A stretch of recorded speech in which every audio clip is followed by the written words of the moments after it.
military in the world. We rebuilt it largely in my first term. Some of it was stupidly given away to Afghanistan. For what reason? Nobody can figure that one. But it was still a relatively small amount of what, if you compare. The concept of what they did, however, is just incredible. But the country is doing well. We're respected all over the world like never before, probably. We went to NATO, as you know, and they went from 2% to 5% of GDP. Nobody expected that. And the difference is they didn't pay the 2 and they paid the 5. So, and as you know, we are selling a tremendous amount of equipment to NATO. We're not spending any money. We're making money, but I don't want to talk about making.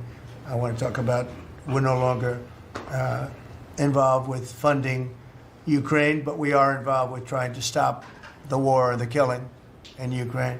So we're selling missiles and military equipment, millions and millions, and ultimately billions of dollars to the NATO people, where I'm very friendly and we have a great relationship. But that was an amazing trip. So they're funding the entire war. We're not funding anything. I think it's an important point to make because a lot of people don't understand that. And we will continue to do that, and we're trying to get as much as we can for them. They want the American product. The American military product is by far the best in the world, and that's what they want to get. They have lots of options, but that's what they want to get. So the factories are doubling up and tripling up where they make the Patriots and other really, you could say, defense and offensive weapons. The wages for blue-collar workers are now rising at the fastest rate in 60 years, which is so important to all of us around this table. The average American worker has already seen a $500 wage increase this year, and there's no inflation because there's been decreases, tremendous decreases, with thanks to Doug and Chris, and some of the people, the great job they've done with energy. Thank you very much. And Chris, thank you very much. I see you down close to $60 a barrel, and you'll be breaking that pretty soon. And that has a huge impact. So we have groceries are down. Energy is way down. Energy is way down. It was $4 and $5 for a gallon of gas. Think of that for gasoline. And now it's probably $2.25. There are some places it's $2. It broke $2 at a couple of locations in the South. In places like California where they charge such high taxes, it's higher, but it's still much lower than what it was a year ago. So energy's way down. Groceries are way down. Eggs are way down. Thank you very much, Madam Secretary. You've done a great job. Appreciate it. When we came in, the eggs were through the roof. They were 4 times higher than they've ever been. And my first question from you people were, what are you going to do with eggs? I said, what's the problem with eggs? That was caused by Biden, or whoever was operating the auto pen actually caused it, I guess, because I don't think he knew too much about eggs. Factories are booming compared to before I took office. Domestic auto production is going to be, it's going to be so thrilling in 2 years when you see the numbers, because they're building plants all over the country. They're all coming in because of tariffs. They don't want to pay the tariffs. And if they build their plant here, they don't pay the tariffs. And they're pouring into our country, and you know about AI and you know about but the auto plants, that's the good old-fashioned stuff that I love. The auto plants are pouring into the United States of America. They're coming from Mexico, they're coming from Canada, and they're coming from Europe, all over Europe. And it's been pretty amazing. So factories are booming. And when they actually open, right now they're booming in terms of construction. This is something given to me by Mark Zuckerberg. And you'll see this is AI now. I never understood. I said, well, because I built shopping centers, and for $50 million, you can build a very nice shopping center. So I never understood when they said $50 billion for a plant. I said, what the hell kind of a plant is that? But when you look at this, you understand why it's $50 billion. So this is one he's building in Louisiana. That's Meta, Facebook, as people understand it to be. But look at that. That's the size of Manhattan. So that's superimposed over the island of Manhattan. It takes up a big part of Manhattan. I think they say 81% of Manhattan. So these are big things, and they're going up. A lot of them are going up now. I don't know that big. Actually, Mark is building 4 of them, and others are building similar places. And when these things open up, I'll tell you what, our country, we're leading China now in AI, substantially leading China. And the reason is because we're letting them build their own electrical facilities. We would need double the energy that if you take all of the electricity that we produce right now in this country, you'd have to multiply it times 2 or maybe 3 times. So 3 times more than we have right now for everything, to operate your toaster and everything else, okay? 3 times more. And the way we are able to succeed, because China goes out and builds these massive plants. They're right now building 58 coal, in this case, almost all coal-fired plants. And coal is back with this country too, by the way. You know, there's a reason they use it, because it's good. It works for them. And we call it clean coal. We don't call it coal. We call it clean, even very clean coal. But we have coal going up. We have nuclear going up. Nuclear is very much in vogue now. It's safe and inexpensive and great. We don't allow windmills. We're not allowing any windmills to go up. I mean, unless there's a legal situation where somebody committed to it a long time ago, we don't allow windmills. And we don't want the solar panels that I was speaking with the secretary about, because they take up, you know, thousands of acres of our farmland. You see these big, ugly patches of black plastic that comes from China. And the solar is, you know, I like solar in some ways, but for firing up your big plants, it doesn't work.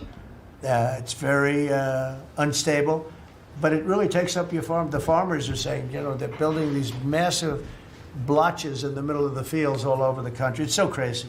It's so crazy. So we're not heavy into that at all.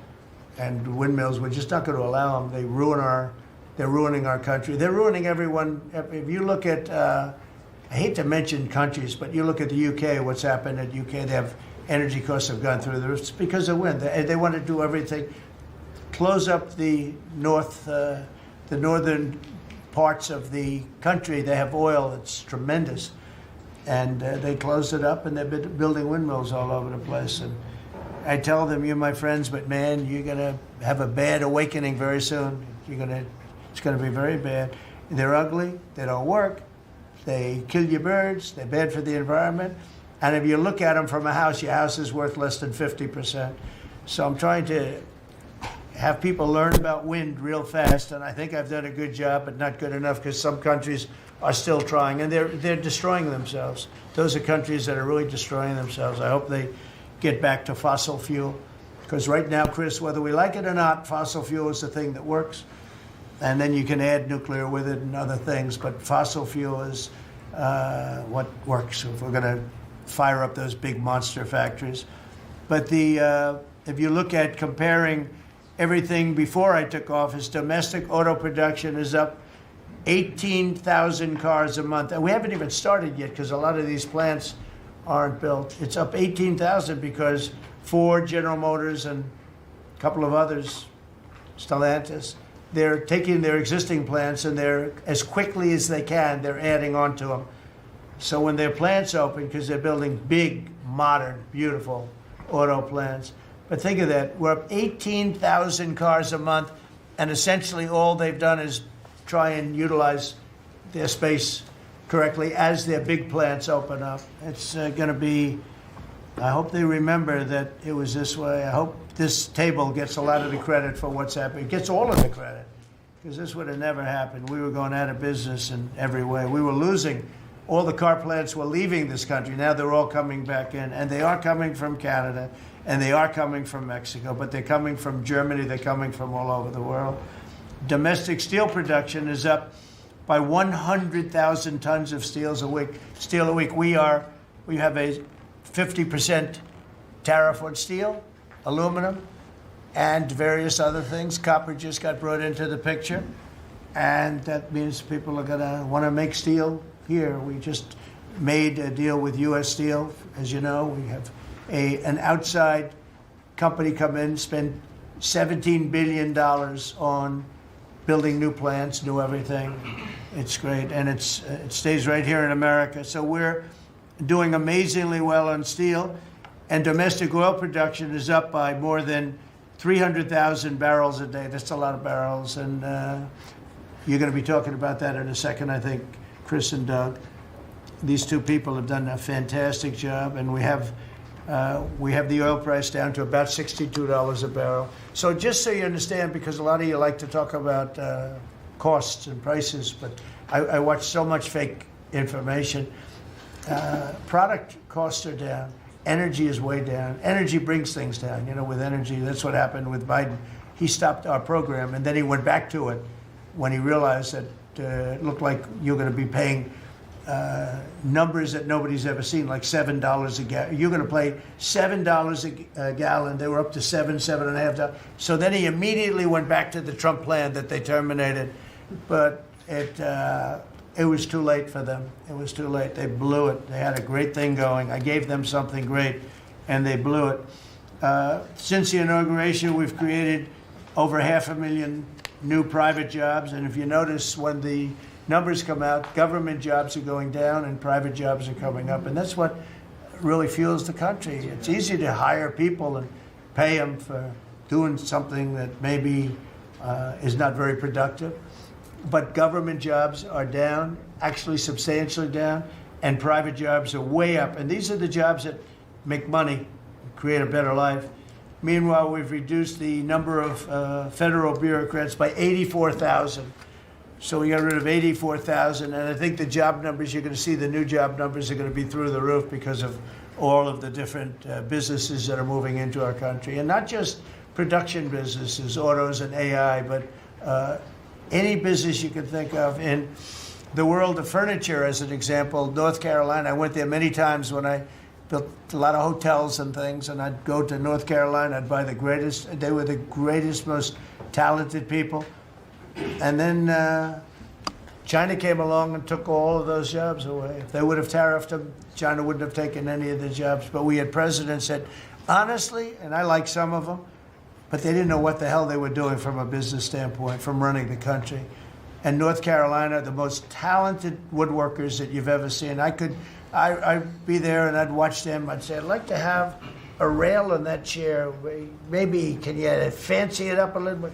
How about this, sir? And he'd hand me a thing. It was like they were artists. They were unbelievable. And that business was stolen from us by others, not only China, but by others. All of a sudden, you're ordering your furniture from China. And it was not even close to being as good, but they couldn't compete with it. If we would have said it costs 100% or 200% tariff, you wouldn't have lost one job. It's so sad. But we're going to rebuild North Carolina furniture and other places, South Carolina too, to a lesser extent. They make furniture. But furniture, we're going to put a very substantial tariff on. We've already announced it. It'll be done pretty quickly. And when that happens, everyone's going to start. I just tell you, North Carolina, go out and start getting the grandchildren and the children, start teaching them, because some of those incredible artists that I knew as young people, they're older people now, but they still have the talent and they have time left, but they're going to be teaching their sons and their daughters and their grandchildren, and it's going to be a beautiful thing to see. It's going to happen like magic. It's going to happen without question. It's not like, gee, I hope it happens. It's going to happen. The results of Ford that just announced it's going to create 4,000 new jobs, American jobs. Hyundai, 14,000 jobs. General Motors is moving production of the Chevy Blazer and Equinox from Mexico back to the United States where it belongs. Don't forget, we lost 55% of our auto production over the last 35 years. 55%. We were the auto capital of the world. Like there was nobody even think about challenging us. We lost 55% of it to Mexico, Canada, China, a lot to China, and other countries. And it's all coming back. We will be bigger. A couple of years, we'll be bigger than we ever were. We'll be more dominant. We'll be bigger. We make great product, too. We're starting to make really great product. We're going to be bigger than we ever were. We're going to be at the level that it was when we were the only one that really, we sold to the world. And we're going to be back selling to ourselves and other parts of the world. It's not going to be the same, but it's going to be equally as important as it was in the heyday 30 years ago. But we lost more than 50% of the automaking capacity. In fact, the unions, the auto unions, As you know, the top guy didn't know me, didn't like me, and now he likes me. He says, man, I can't believe what Trump has done. But the auto workers voted for me. They understood better than anybody else. The auto workers, the Teamsters voted for me. Teamsters are great. They all voted for me. No Republican has ever gotten the support of the Teamsters and the auto workers. And now the head of the auto workers, I mean, it's so amazing. I watch them on television there. They can't even believe what happened. And I told them all what was going to happen. We secured new market access for American agricultural exports all over the world. Our secretary is doing a great job. Thank you, Brooke. And we have negotiated historic trade deals with the United Kingdom, China, Indonesia, Vietnam, the Philippines, Japan, South Korea, who was here yesterday, and the European Union. Foreign nations are now paying hundreds of billions of dollars straight into our treasury, and numbers that nobody's ever seen before. As you know, we made trade deals with a lot of countries, and many of those countries, just to be able to sit at the table, are paying us hundreds of billions of dollars. We made a trade deal with the European Union. They were rough on us for a long time, and now we have a very good deal. We made that with them. Trillions of dollars is coming into our country. Trillions. Far beyond billions, trillions of dollars. Wouldn't you say, Scott? Yes, sir. And in a short period of time, they have to buy $750 billion worth of our energy product. Energy is great. We have more than anybody else, so we're using it. But the European Union is a done deal, and Japan is done. And, I heard there was a problem with South Korea, but we met yesterday, and they're done. We didn't do anything. We just kept the same deal. He honored the deal. They wanted to see if, I don't even want to say it, but they wanted to see if they could do something. But they honored the deal, which is nice. And we cut the previous record-setting trade deficit, I hear just came out. We cut it in half already. We haven't even said, we've only been here really for a few months because, you know, it takes you a little while to fix up the Oval Office and do those things. prepare for the battle, right? So we really only been here for a very short period of time, and we cut the trade deficit in half. Is that right? That's fantastic. I didn't even think we were going to do that. And remember, these are things that are being built. These things are, you know, all these numbers up here, they're not open yet. When they open, you're going to see things happen in the United States that nobody's ever seen before, including our country in its heyday. And I had the greatest economy in the history of our country my first 4 years, despite COVID, which was a very unfortunate situation for the whole world. We did a great job with it, never got the credit for the job we did. Operation Warp Speed, people say, is one of the greatest achievements ever in politics or in the military, because it was almost a military procedure. But everybody, including Putin, said that Operation Warp Speed, what you did with that, nobody can believe it. And we did a great job, but it was a horrible, horrible pall over our country. We had a very dark cloud over the world. That was a very, very bad thing that came out of Wuhan, which I said it came out of Wuhan. That's where it came from. And China suffered greatly, but everybody did. But we did a good job with that, as good as you can possibly do, and we came back, and now we're stronger than ever before. If I didn't win this election, this country was gone. I'm telling you, economically it was gone. None of the things that we're talking about would have happened. The whole world was robbing us blind. Friend and foe. They were stealing our jobs, our money, our factories. They were stealing everything. We would have been a shell. We would have been a bankrupt, broken shell. And that's the way it is. But we're doing just the opposite. Stronger than we've ever been. Last month, in a landmark achievement, I also proudly signed the largest working class tax cuts in American history. So the bill that, I'm not going to use the term great, big, beautiful. That was good for getting it approved, but it's not good for explaining to people what it's all about. It's a massive tax cut for the middle class. It's a massive tax cut for jobs. And it's, I mean, think of it, no tax on tips, no tax on Social Security. So seniors, I don't know how you can vote for anybody else. And, you know, just think of that, and no tax on overtime. So you work overtime, you don't have to pay tax on overtime. That's good. The Democrats don't know what they're going to do. So they have like this soundbite. You know, they have all these sound bites. They send it out. I don't know. Some guy sends out a word and everybody uses it, including the fake news. Some of you are here right now. I'm looking at you. And it's death. They use the word death. No, it's actually life. It's almost like a newborn life. It's not death. That's their soundbite. The bill is death. It's not. We strengthen Social Security. We strengthen Medicare, Medicaid. The job we've done on Social Security is, if the Democrats got in, Social Security is over because the country's going to fail. There won't be any Social Security. And I made that pledge to you. We're going to take care of Social Security, Medicare, Medicaid. And we're doing that in spades because the country is becoming so successful again. And it hasn't been this successful. I think in the end, it will never have been this successful. I don't think it'll even be close with what's happening. Every American is seeing a tax cut as a result of the bill. The average police officer will keep an extra $1,000 a year at least in overtime, and the average waiter or waitress will keep nearly $2,000 extra in the fact that they would have had to pay that kind of money on tips.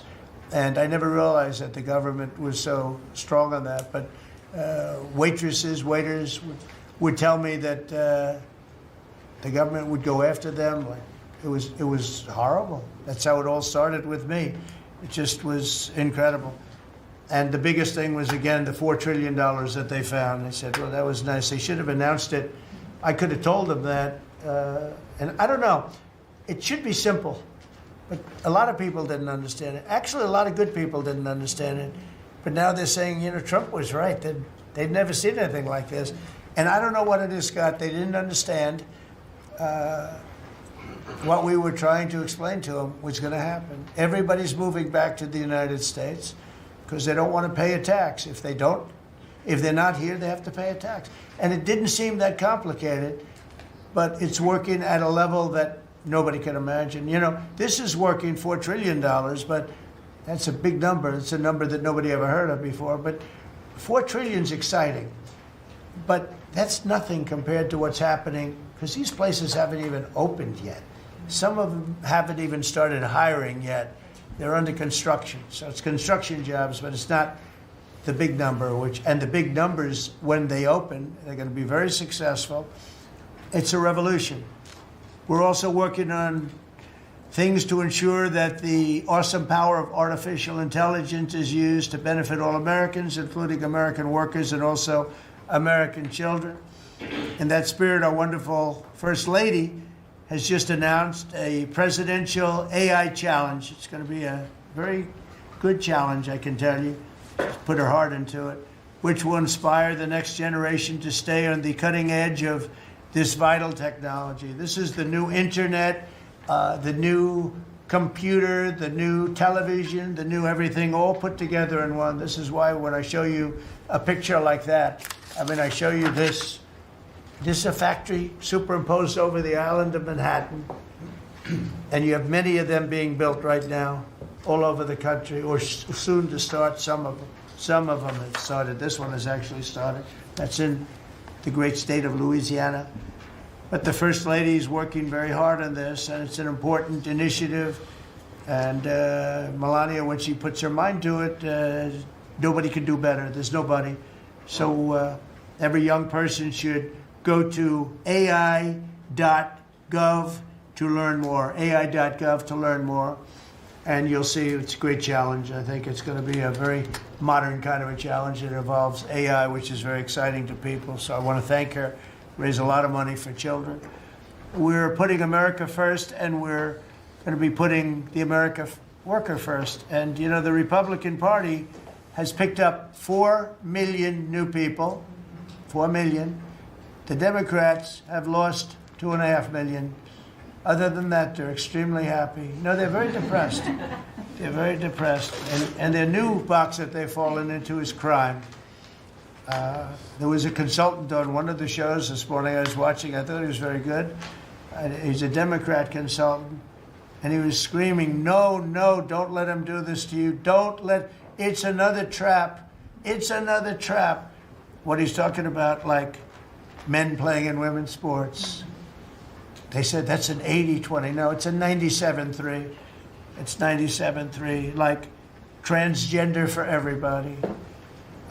They fought for it. They're still fighting for it. I saw a guy today, a politician that you all know very well, fighting like hell for men playing in women's sports. You don't understand. They're human beings also. Well, I agree they're human beings. But you can't have a 7-foot guy playing basketball with the women. You know, it's just one of those little problems in life. And we all have our place. That's okay. I've got my place too. But this guy's screaming, it's another trap. And this is the worst of all. He said, because this is crime. Trump is saying he's against crime and they're for crime. No, he's going, it was funny. No, it's a trap. Don't do it. And then I saw this poor, stupid Chuck Schumer, the guy. He looks like he's aged 100 years. And I don't like getting into looks. You know, looks don't mean anything, right? When you're in politics, looks don't matter. I look at Pam, I would never say she's beautiful because that'd be the end of my political career. Glory. Secretary. But I will tell you, this is the best of all. And they're going to fight me. Like this slob of a governor you have in Illinois. This poor guy got thrown out of his business by his family. I know the family. I was partners with the family. Nice family. I like the family, but he was no good. They threw him out. He's governor of Illinois. And he goes about Trump, we don't need his help. Chicago is the worst. These places are really bad. Crime in D.C. was the worst it ever was. You know, they make up stories. Crime in D.C. was the worst ever in history. And now, over the last 13 days, we've worked so hard. We've taken so many, there are many left, but we've taken so many criminals, over 1,000. I watched a man from Maryland who said to me, sir, you're the greatest president. You're doing an unbelievable job. What a great job. Governor Moore, has anyone heard of him? Mm-hmm. He's another hopeful for president. I don't think so. But I met him, and I didn't realize it was on camera. Did you see they caught him on camera? I was at a game, I don't know, like the Army-Navy game or something. And I met him in a hallway. And as usual, you do your job very well. One of these great cameramen had it on tape. But I met this gentleman. I never met him before. Sir, you're doing a great job. You're doing an unbelievable job. Thank you very much. But then he goes on television. He says, oh, Trump is a dictator. He's a dictator. And a lot of people are so the line is that I'm a dictator, but I stop crime. So a lot of people say, you know, if that's the case, I'd rather have a dictator. But I'm not a dictator. I just know how to stop crime. And you would think that Illinois, where they have such a problem with crime, such a bad governor, he should be calling me and he should be saying, could you send over the troops, please? It's out of control. It's out of control. In New York, it's out of control. Not as bad as Illinois, by the way. Not even close. In California, you would have not had the Olympics had I not sent in the troops. We sent in the National Guard. They did a fantastic job. We have the Olympics. We have the World Cup coming. I got them in my first term, and I was really sad because I said, oh, boy, I got them, and I won't be president. And little things happen. Thank you, God. Thank you. You know, little things happen. Think of it. You could ask Johnny. Johnny would tell you he's the head of World Cup. He's a great guy, too, great commissioner. But he's the head of the World Cup. He said, Trump is the only reason we're doing this. And the sad part is that I was not going to have it. I would have to be, probably I wouldn't have even been invited to the game, depending on who's president, right? And I got that. I did not get 250, okay? The 250th anniversary, I did not get. I'd like to claim it, if I might, but I did get that. That was, whether I was president or not, it was still 250. I'd like to take credit for it. What I will take credit for is we're going to have a better celebration under Trump than you would have had under some stuff. That I'll take care of. We're going to have a safer place, Christy, because of you and Tom Homan and everybody, right? But, so we have 250 coming up. We have the World Cup coming up, which is like having 45 Super Bowls. And we have the Olympics coming up. So we're going to have a very exciting 3.5 years remaining. We're going to have a very exciting, it's going to be done properly. So I just want to tell you, our country's in incredible shape. Our military is strong and powerful and respected. We had some fantastic decisions from the Supreme Court that let us put the people into the military and other businesses that are best for the job, as opposed to some woke reason that was killing our country. That was a very strong, very powerful. You can now go into a company based on your ability, as opposed to being forced in based on some factor that cannot make our country great. That was a big decision, very, very big decision.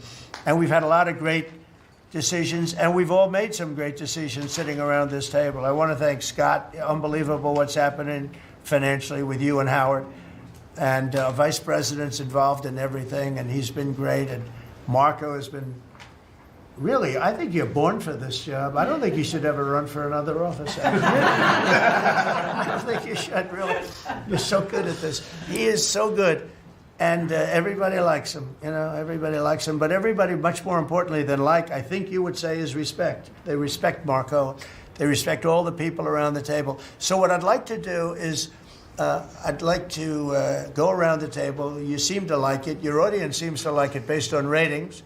And I want to mention, about crime, because we have a young lady here, Iris, of Epoch Times. You're Iris, aren't you, huh?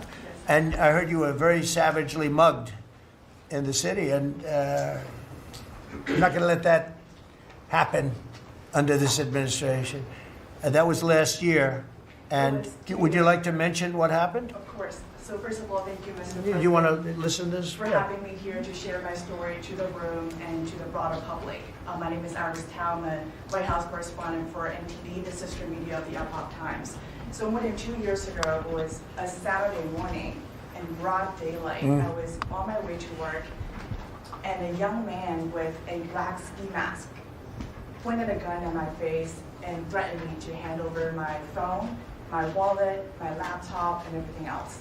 And when I refused, he used the butt of his handgun to strike me across the face, in the cheek, or what some people call pistol whip me, before running away. And that has deeply traumatized myself and my family. Ever since, I've never dared to walk in the street of DC at night, ever. And my family was extremely worried. So, Mr. President, thank you so much for what you're doing right now. Thank you for being honest. Such incidents involve not just me, but also my family. If he had shot me, I could have died right there in the middle of nowhere without my families or my friends knowing, at the age of back then, I think 23. Right. Just starting my career here in DC without even starting a family. Right now, I'm very blessed to have this opportunity. So you had a gun pointed at your head, and you probably figured that he's going to pull the trigger, because these are animals that don't know what the hell, they couldn't care less. The pulling the trigger to him is a very minor event, and I'm sure he's done it before. So how did you, and you did refuse to give it, which would probably, maybe somebody would say that was not the right decision, right? Right. But you refused, but I understand that. So, and then he hit you real hard. Yes. It's really amazing that you weren't shot, though, isn't it? I'm very blessed, and that's why having this opportunity to stand here to share my story today. One, I'm very grateful for God for allowing me to still survive to this day, but also to Mr. President. Thank you for now making DC safer. Thank you very much. For us, for our families, for my parents, on my behalf of my parents, and now my baby on the way. Thank you so much.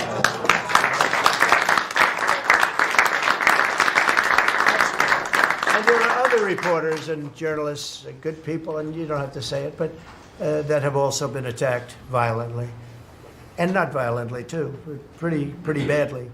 But, and I bet you see a big difference in the streets right now. And this is only 12 days, but people are telling me they're going out to dinner now. They haven't, I told the story of my friend, but I have a lot of friends that are going out to dinner all the time now in D.C., and they weren't doing it 12 days ago. They would never even think. One of my friends went out 5 times. It was 4 times the last time I told. Now it's 5 times. He said, I love going out to dinner, and restaurants are starting to open again. A lot of them closed because, nobody wanted to go into a restaurant. Nobody wanted to get to a restaurant or even sit in the restaurant. But you see a big difference now, don't you? I do. I do pass by Union Station every day on my way home, and I do feel a lot safer seeing the trucks right outside, seeing the National Guard troops members right outside. It does make me feel like I'm hopeful about DC again, and one day hopefully we can raise our family here. Thank you very much. That's nice. And those are tough troops, too. Those are not politically correct troops. We don't have politically correct anymore. We have tough guys, tough people, including some tough women. But we have tough people, and when you look at them, I tell you, they showed one scene where a bunch of Treneragua guys or whatever, maybe MS-13, maybe MSDNC, okay? Because to me, they're worse. I think they're worse. MSNBC maybe is worse than Treneragua. Real scum, real dishonest people. But anyway, they went into this gang. I think it was Treneragua, Venezuela, and they weren't nice to this group of people. The gang was calling them sir. Yes, sir. Yes, sir. Get out of here. Get the hell out of here. You're no good. Get out of here.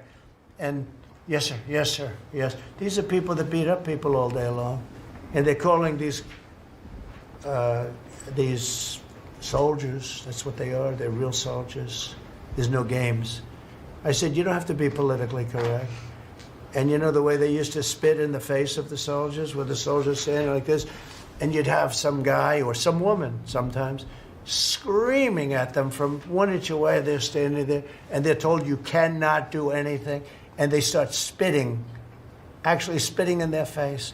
And I said, you spit, we hit. And they're totally authorized to do that, all of those things. But your story is great, and there are other stories here, but they don't have to tell them. But some people are ashamed to tell them. They don't want to tell them. But it was like a jungle, and it's not a jungle anymore. And it's going to get so good that this will be the safest capital there is. It'll be one of the safest places in our nation, anywhere.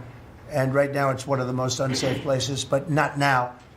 12 days ago, it was the most unsafe place in our nation. And they have to stop issuing false crime numbers because, I heard the mayor, and I like the mayor, fine.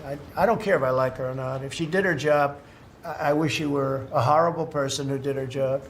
But she's probably nice, I guess. I don't care. I want her to do a job. But they issue false numbers.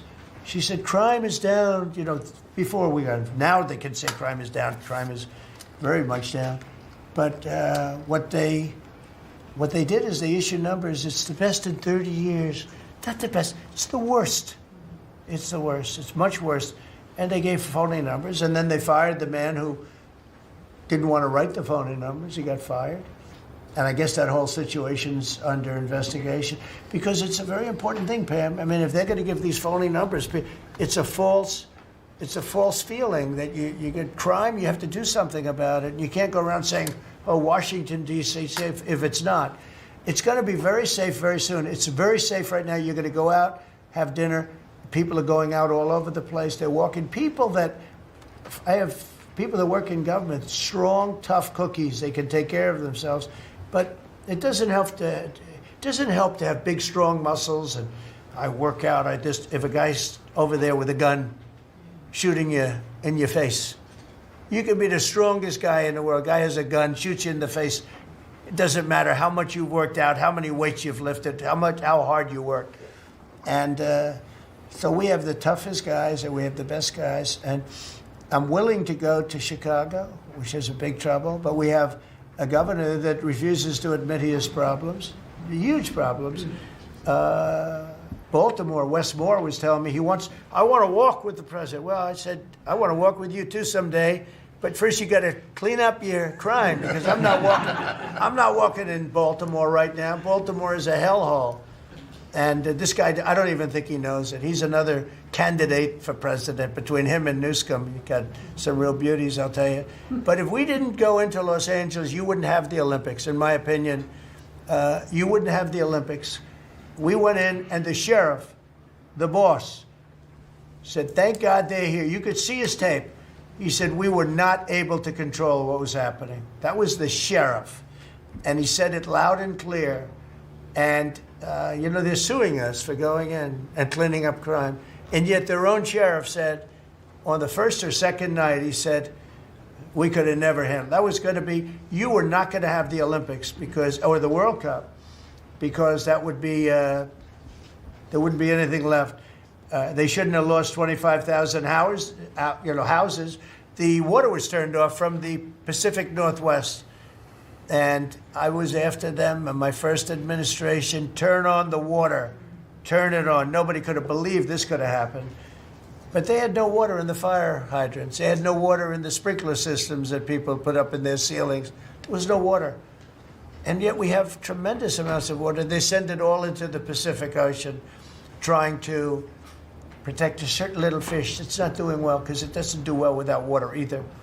And it shouldn't be protected because it shouldn't be a protected species. But I think that's actually just an excuse.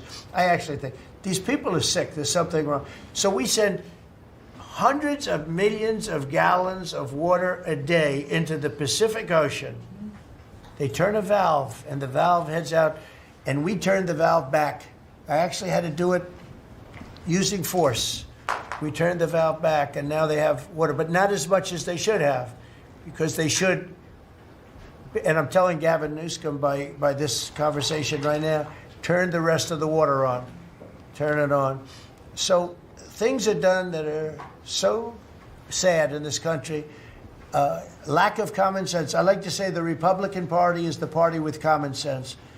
We're smart, we're sharp, we're this and that. They're smart, but they're radical left people. And they can't help it. They're very smart, but they're radical left, and they're destroying our country, but they're not going to destroy it anymore. So we picked up millions of people in the Republican Party. They lost millions of people.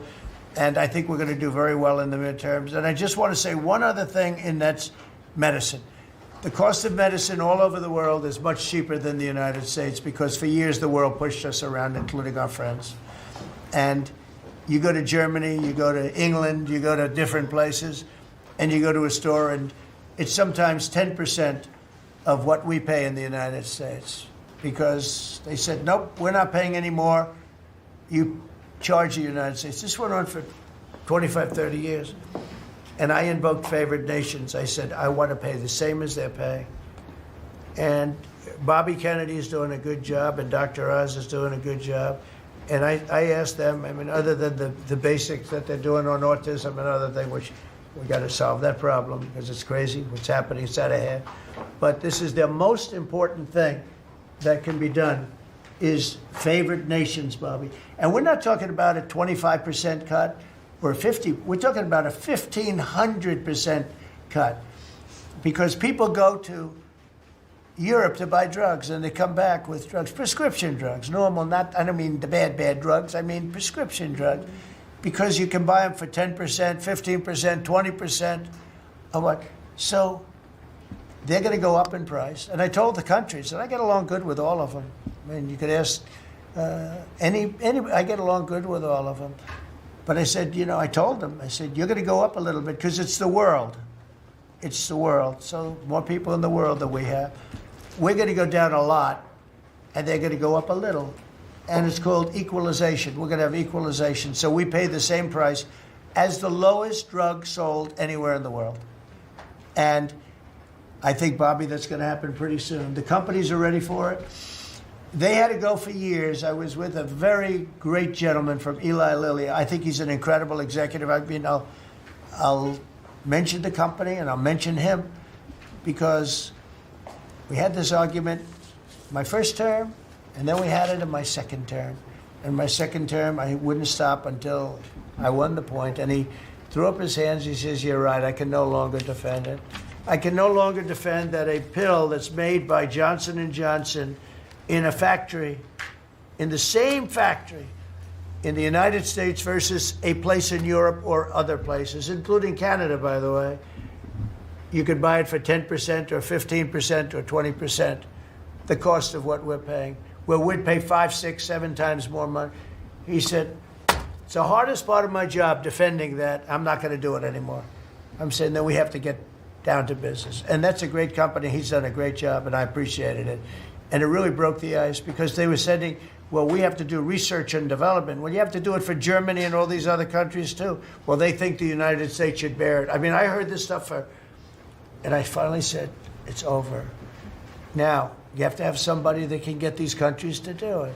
I told them, if you don't do it, we're going to charge you a 25% tariff on everything you send into our country. That's much more money than what we're talking about. Then we have to get the drug companies to do it, and they'll do it because we have tremendous power over the drug companies too. So we're going to get it done. I just hope we get it done fast, Bobby, because this thing should go fast. But we're going to get the cost of medicine is going to be 1,000%. Think of that, not 2%. And I'll just tell this last story.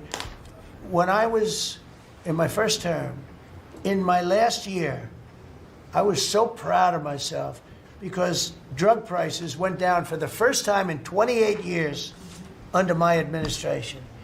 You know how much it went down? 1/4%. And I was so proud of that. And I held a news conference, I think you'll be able to find it, congratulating myself and my administration because for the first time in 28 years, drug prices went down 1/4%. That isn't tiny, but it still went down. And I thought it was great. And then I realized, it's a very complicated business and formula. You got to be very smart. I said, we're really getting ripped off by the whole world. The whole world is ripping us off. And what happened is I got on this kick, and I got the drug companies to agree, and I got countries to agree.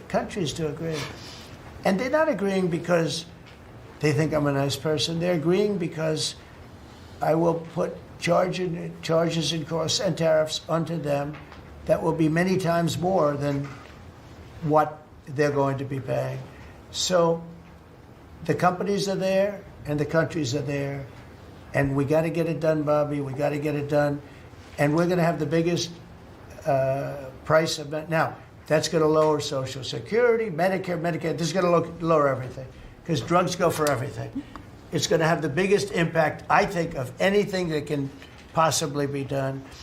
But your costs are going to be going down for medicine, for prescription drugs, will be going down at levels that nobody ever thought possible. And that's going to happen in a matter of a very short period of time. Very short. And we're all set with the countries, and we're all set with the companies. That's all you need, the two. And the middleman gets cut out. Under this scenario, the middleman doesn't exist anymore. That was the other thing. They always blamed the middleman. I said, who are the middlemen? Nobody knew who the middleman was. That's right. They had the most complex formula. It was genius, but they didn't get away with it. So I'm counting on Bobby. Do you want to start, Bobby? Maybe we'll start with you. You can start with that and then go on to what we're talking about.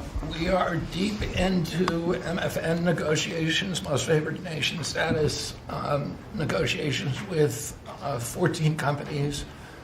Howard Lutnick is a breath of fresh air, and I think he's going to help us get across the finish line with the leverage that we have from tariffs.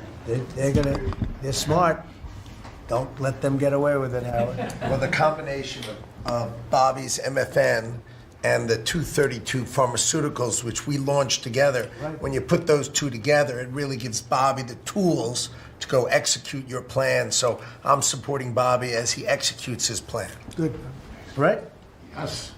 And this cabinet meeting is supposed to be about working Americans, bring jobs back to this country, and particularly rural America. And I want to mention the big, beautiful bill. Right now, we spend 7% of Medicaid dollars on rural hospitals. So they're getting the short end of the stick. It's about $19 billion a year.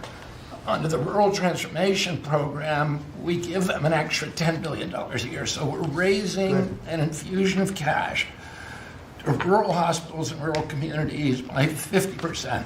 It's going to be the biggest infusion in history, and it's going to restore and revitalize these communities. And we can't survive as a nation if we don't honor our rural communities, which are the source of our values, our virtues, our character, our economy, our food.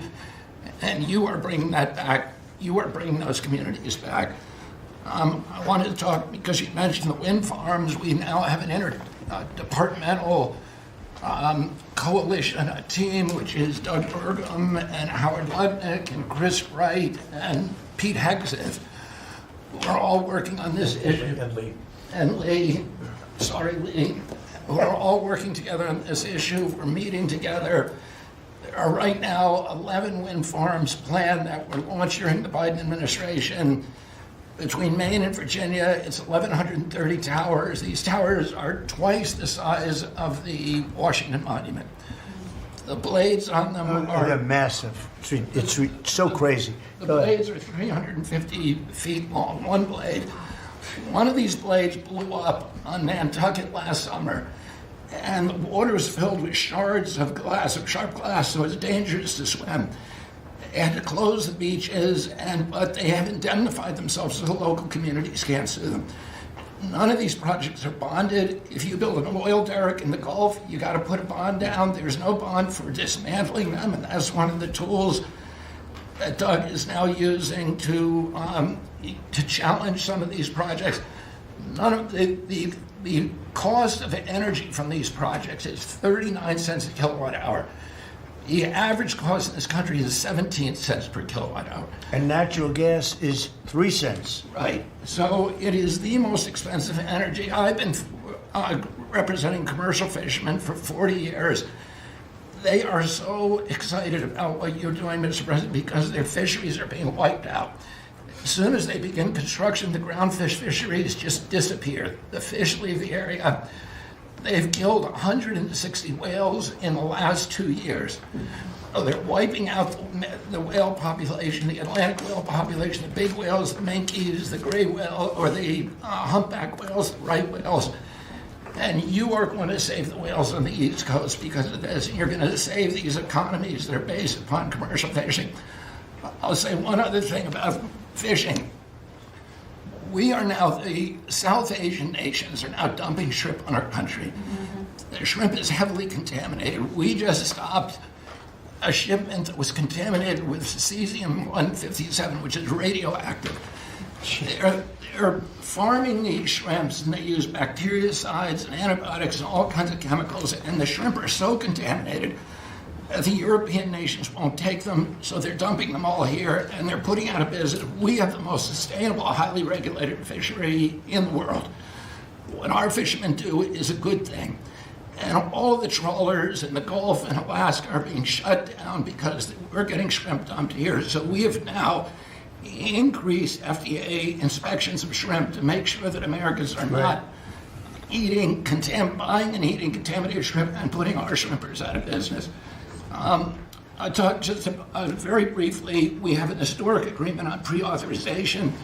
We brought together 80% of the insurance industry, which has agreed to, for 80% of diseases and injuries, give immediate pre-authorization so that when you go to your doctor's office and he prescribes you a new knee or whatever it is, you will immediately know whether your insurance company is going to pay for it. This is an historic agreement. People have been trying to do it for decades, and we, because of your leadership, brought the insurance industry together and got them to voluntarily agree to do this. Similarly, we've made another historic agreement with personal health records. The 60 biggest tech companies in our country have all agreed to allow Americans for the first time access to their personal data, which they own, which these companies have been monetizing without permission. You're going to be able to see by next year all of your health records on your cell phone. It's going to save lives. It is going to fuel an infusion of technology into that space where people can access those records. They can compare their diet to what they personally need, and we'll have personalized medicine. We are doing price transparency. You passed this during your first term, and then the Biden administration refused to enforce it. We've now brought at HHS, under your leadership and my leadership, more enforcement actions than during the entire 4 years of the Biden administration. Right. So we're going to have that kind of price transparency. I'm working with Linda on forcing medical schools. And the MCATs, the people who administer the MCATs, the people who do accreditations, to put nutrition into medical school education. Right now, 25% of the doctors in this country do not feel competent to give nutritional advice. 70% of diabetes cases can be reversed or ended if you just change people's diets, and the doctors don't know how to advise it. They only know how to prescribe the drugs. We're going to change that, so if you come out of a medical school under the Trump administration, you are going to know about diet. And then finally, most importantly, the Pete and Bobby Challenge. I want to give an update. I got 5 minutes and 48. It's 100 push-ups, 50 pull-ups, and you try to do it within 10 minutes. I got 5 minutes and 48 seconds. Pete beat me. I'm still bitter at that. 5 minutes and 25. The cabinet leader is Scott Turner. You beat me. Your arm. That's You good. got 5 minutes and 15 seconds. I'm waiting for reports from the rest of the cabinet. The only exemptions currently existing is if you can hit a 50 at Bedminster, which President Trump did with Bryson DeChambeau, so he's the only one exempt in this room. Everybody else. That's great, Bobby. Bobby, autism, if I could just, I don't want to go too long because we have a lot of people, but the autism is such a tremendous horror show, what's happening in our country and some other countries, but mostly our country. How are you doing on that? We are doing very well. We will have announcements as promised in September. We're finding certain interventions now that are clearly, almost certainly causing autism. And we're going to be able to address those in September. It's such a big day. I'm looking forward to that day because there's something wrong when you see the kind of numbers that you have today versus 20 years ago. And those numbers, what are those numbers, Bob? Well, in 1970, the biggest epidemiological study in history was done in Wisconsin. They looked at 900,000 children, and they were looking for autism. They knew what it looked like, and they were very, very precise about it, and they found an incident rate of 0.7, in other words, less than 1 per every 10,000 children. Today, our most recent numbers are 1 in every 31 kids. It's probably actually much worse than that because California, which has the best collection system, is reporting 1 out of every 19 children, American children, has autism, 1 in every 12.5 boys. So it's gone from less than 1 in 10,000 in 1970 to 1 in 12.5 boys. Think of today. those numbers. So there has to be something artificially causing this, meaning a drug or something. And I know you're looking very strongly at different things, and I hope you can come out with that as soon as possible. We will. So 1 in 10,000, and now it's 1 in 31 or 34 or 12 if it's a boy. Can you imagine that? 1 in 12. That's for a boy. 1 out of every 12.5 boys. It's not even believable that could be. And that was 1 in 10,000 not so long ago. I've been hearing these numbers, and they get worse and worse every year. There's got to be something. I think there's nothing, including favored nations and everything else, there's nothing that can be, if you can find out the reason that that's happening, and I know we're gonna do some things. I think we maybe know the reason, and I look forward to that press conference, to be with you on that press conference. That's going to be a great thing. Thank you, Bob. You're doing a great job. Linda, how about it? And we want nothing less than $500 million from Harvard. Don't negotiate, Linda. They've been very bad. Don't negotiate. Go ahead. All that's working well. Mr. President, thank you very much. Since we are focusing today on Labor Day, and I know that Kelly and Lori are both going to echo some of the things that I'll say as well, we are really focusing, on our workforce. But what I'm finding with great joy around the country is that states really are being innovative and working more with middle schools and with high schools to make sure that we are having hands-on learning. There are pathways to jobs that are happening now. And if we see more and more of our community colleges working with our middle schools and our high schools so that high school students are graduating not only with a diploma, but a certificate that they have worked with, perhaps with a Toyota or another company that is coming in, public-private partnerships. And they're learning on the job so that when they graduate from high school, they're ready to go into the workforce, because we know with all of these wonderful jobs that are coming back into the country through AI, through just our normal jobs, we need electricians, HVAC operators, etc. If we don't have this training, we're not going to have the workforce we need for all these wonderful jobs. So governors are really excited about this prospect. I've been now to several states and visited community colleges and tech schools with governors, and they're just all on board for getting this done. I think it's one of the best things that we're hearing relative to the job market. So we're just kind of focusing on that for today. So we're bringing education back to the states, to put it in a more simple fashion. We're going to let the states educate our children again. And, you know, we're rated out of 40 countries, we're 38, 39, or 40. So obviously, it's not working what they've been doing for the last 30, 40 years. And if you go back, the best are like Norway, Denmark, Sweden, some of the other, Finland, they're very highly rated. If you go back to just take a look at anything you want to do, you just look at us in the past.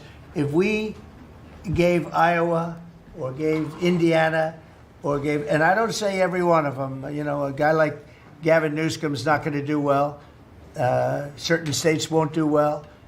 But even California, you cut it up into sections. You have Riverside, you have this, you have that. You cut it into 5 sections. And, you know, if you had a good governor, you'd be able to do well. But certain states will be able to compete with Denmark, Norway, Sweden, and everyone. It'll be just as good. So I figure you have close to 40 of those states. Mm-hmm. And then you'll have 10, you'll have 5 that won't be very good. You have 5 disasters, and we'll have to work on those disasters. But for the most part, we will have education that will go zooming up in those charts, just like we have in everything else we've done. And I think it's one of the most important things we're doing at this table. So bringing education back to the states where you have the parents running it, where you have the school boards, they're local. We have people running from Washington that have never even been to the state that they're in charge of. They've never even been there, and I don't think they care about it. So we want to close up the Washington buildings, sell the buildings off, let somebody else get rich with the real estate, because it'll be a crime-free city. By the way, speaking of that, anybody murders something in the Capitol, capital punishment, capital punishment. If somebody kills somebody in the Capitol, Washington, D.C., we're going to be seeking the death penalty. And that's a very strong preventative. And everybody that's heard it agrees with it. I don't know if we're ready for it in this country, but where you have it, it is, we have no choice. So in D.C. and Washington, states are going to have to make their own decision. But if somebody kills somebody, like you could have been killed, very lucky you didn't get killed, it's the death penalty, okay? Fantastic job you're doing. Thank you, Linda. Very much appreciated. How are you doing with the colleges, by the way? You're doing some pretty good work in terms of getting them to treat people fairly. Well, interestingly enough, since we've been negotiating with some of the Ivy League schools, I have presidents of universities calling every single week. They want to sit down and talk to us about all of the steps that they are taking, because they would like to not come under the same investigative program. And so it is having its desired effect. That's great. So if you fire a shot across the bow, the big guys, people kind of step in line and know you mean business, and we have teeth in these agreements. And I'm proud of the work that we're doing there.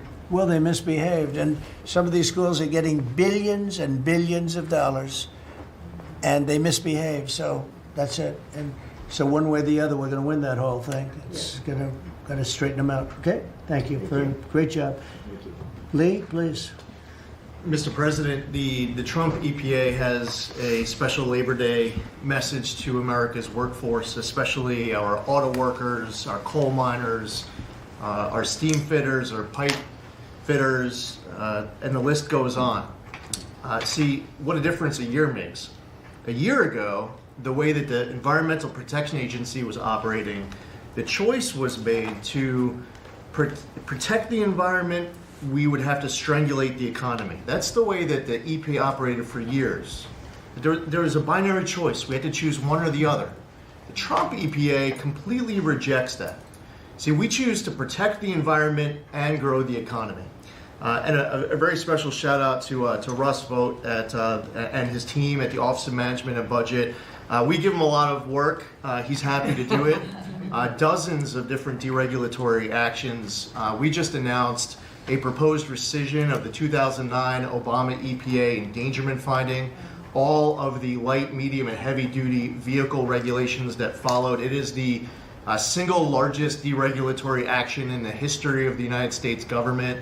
And when you add up the dozens of different actions that we have announced and that we're working through, in one agency in 1 year, we'll do more deregulation than entire federal governments have done across all agencies, across entire presidencies. And what we are accomplishing would not be possible if not for the support of the rest of this team you've assembled around this table. The well-oiled, well-wired machine at the White House, led by Susie Wiles, and the DCOSP, the policy shop, led by Stephen Miller, they have been amazing to work with. I was just in Iowa with Administrator Loeffler, who made an announcement with Secretary Rollins to reverse the deratement on diesel exhaust fluid systems. Mr. President, you said you wanted water flowing faster. Working with the Secretary of Energy, we've done our part to do that, to get gas cans flowing faster, to stop that annoying start-stop feature in vehicles. See, people out there might say, well, why are you focused on all of these little things? If it's little to you, it doesn't mean that it's not a very big deal for millions of other Americans. The charge was clear when you called me in November and you asked me to do this job. Clean air, land, and water for all Americans. Unleash energy dominance. Advance cooperative federalism, permitting reform, make America the AI capital of the world, bring back American auto jobs. What we are accomplishing now, again, wouldn't be possible if not for your leadership. I'm grateful to the American people for electing you and our amazing Vice President. I was just in Mexico City announcing and signing on behalf of the Trump administration an agreement with Mexico for a permanent solution for the Tijuana River sewage crisis, which you have been so outspoken and passionate about in our conversations. It would not be possible if not for Secretary Rubio, Deputy Secretary Landau, U.S. Ambassador to Mexico Johnson. The team at the State Department has been incredible. The work with the NEDC on permitting, to be able to get new pipelines built, to get new factories started. The list, it's amazing. So, somebody out there might not realize the relationship between the Environmental Protection Agency and the Department of Defense. The amount of work with Secretary Hegseth and the Army Corps, from responding to the LA wildfires, to getting more water flowing in California, which is also something that Secretary Burgum is involved with, to helping the farmers, the ranchers and landowners to revise the waters of the United States definition so they don't have to go hire an attorney or a consultant to tell them whether or not a water on their property is subject to federal regulation. Thank you for putting this entire team together. It's an honor to be at the Trump EPA, where we choose to both protect the environment and grow the economy. It's a very happy Labor Day for America's workforce. And Lee, in Los Angeles, if you could, because of the fires, Lee was there, and as you know, we have very strict federal rules having to do with the rebuilding of those houses. And Lee was able to get the approvals done for everybody immediately. It was so fast, nobody could believe it. And the mayor and the governor still haven't gotten their approvals. And they're going to have riots out there for that reason. These are great homeowners. They want to build a house. They can't get approved because you have the mayor, Bass, who has no idea what she's doing. And you have a governor who is just such a bad governor, and the people are unable to build their house. The toughest permit to get was the federal permit by far, and yet he got them all in a short period of time after the fire. How long did it take? Well, Mr. President, you came in, signed an executive order, and told the EPA that we had less than 30 days to complete our hazardous material removal, which The initial response, once all of our heart rates went down a bit, was just to figure out how to get it done. We got it done in just less than 30 days. The Army Corps of Engineers then comes in for the debris removal. The federal government, in clearing over 13,000 properties that were destroyed because of these wildfires. We've got to the point today where property owners all across Los Angeles, they're grateful to the Trump administration. They're happy that we did our part, but they are desperate to rebuild. And there is not a single green light approval that they are waiting for from the Environmental Protection Agency. The EPA and the Army Corps of Engineers proudly have done our work. It's important for those local officials to let these property owners build on their land. It's their property. It doesn't belong to the mayor of Los Angeles. And they need to represent their people better. They're ready to build. When will they have their permits from Los Angeles? Well, here's the problem, Mr. President, is that they have been ready since the moment we were done with the federal part. I mean, I was visiting a week after. Actually, I thought my first trip was going to be to Los Angeles. However, the moment I got confirmed, the vice president said, "You're going to East Palestine right away." So that actually ended up being the first visit because the vice president's so passionate about that from the great state of Ohio. Then we went to Los Angeles from there. We're talking about the beginning of February, where we were meeting with property owners already. They were already all set up. They had the contractors. It was the beginning of February, and they were waiting for green lights from Los Angeles to be able to go onto their property and start rebuilding. Some of the same people who were waiting for a green light ready with the contractors at the beginning of February are still waiting now in the middle of August. Let these Californians rebuild. And they're talking about also taking away some of the properties and building low-income housing on those properties. They're going to have problems like they've never had before. These people don't know what they're doing. So we have all our permit. Everything the federal government has to do was done long ago. They should have been. I went to a town hall with Lee, but we were there, and the mayor was saying it would take 2 years, maybe 3 years to get this approved. I said, no, not 2 years, 2 days. They should have it in 2 days. And I toured the site, and I met 100 homeowners, all standing in front of the site a couple of days after the fire, and they were ready to go right then. They wanted to just build right then. And the city won't let them do it. Los Angeles, I don't think it's that they won't. I think they're incompetent, okay, to be honest with you. I think they just don't know how to go about it. It is so badly run by Newsom and by Mayor Bass. Mayor Bass, she was in Africa during the fire. She knew the fire was starting to rage, and she decided to take a trip to Africa. These people are they're just bad. You know, you talk about make America great again. They could never make America great again, but we are doing that. Congratulations, you found some interesting things, Tulsi. Sir. She's becoming a bigger and bigger star every day. She found a lot of good things. Go ahead. Thank you, sir. As we approach Labor Day weekend here, this is just such a great opportunity really to recognize your leadership as a true champion for working people. And I know we'll hear as we go around the table here how your focus singularly on putting the well-being and interests of the American people first is that common thread that we're seeing in your policies being implemented across your administration. For Odie and I, number one, our focus is and must always be making sure that our intelligence community is focused on our mission, keeping the American people safe, secure, and free. We're doing great work on this front. I'll point out our National Counterterrorism Center, led by Director Joe Kent, are working across different agencies with Homeland Security, DEA, FBI, and others to catch terrorists, both those who are trying to come into our country, those who may already be in our country. They are finding the worst of the cartel bosses and making sure that they're not able to continue to wreak havoc and terror in our communities.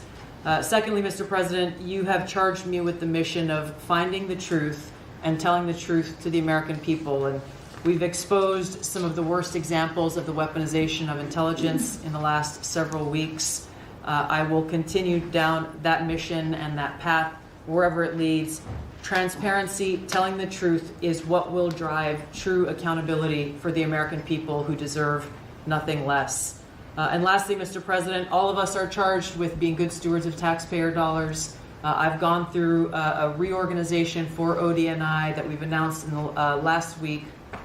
We've cut nearly half of redundant, unnecessary functions within ODNI, saving taxpayers over $700 million a year. We will continue focusing on our core mission in keeping the American people safe, and appreciate your leadership and your focus on this most critical task. And you've also found many bags of information. I think they call them burn bags. They're supposed to be burned and they didn't get burned, having to do with how corrupt the 2020 election was. And when will that all come out? Mr. President, I will be the first to brief you once we have that information collected. But you're right, we are finding documents literally tucked away in the back of safes in random offices, in these bags and in other areas, which again speaks to the intent of those who are trying to hide the truth from the American people and trying to cover up the politicization that was led by people like John Brennan and James Clapper and others that have caused really immeasurable harm to the American people and to our country. Great job. Thank you. We look forward to hearing it. The public looks forward. Thank you very much. Administrator? Thank you, Mr. President. Well, everyone knows there's no stronger advocate for hardworking American families than you, sir. Thank you for the largest tax cut in American history for working families. The average family of four is going to save about $10,000 take-home pay more a year. And what we're seeing is an increase in the child tax credit, the increase in the standard deduction. Hardworking families are going to benefit from this bill, and small businesses. There's no bigger beneficiary than Main Street, because small business makes up 99% of all businesses in this country.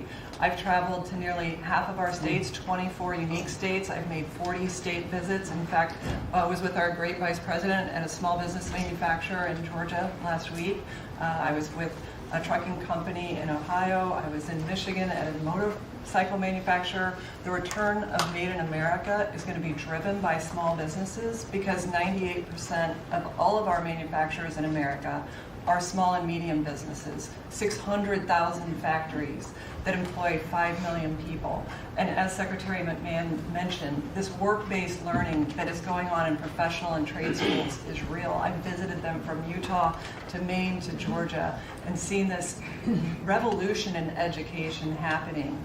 So small businesses need skilled labor. Now that you solve for inflation, for the taxes, every Democrat voted for a $4 trillion tax increase on the backs of hardworking Americans. And so you prevented that. And now we've got fair trade. And thanks to Administrator Zeldin, we're seeing deregulation. I mean, this diesel exhaust fluid crushed farmers and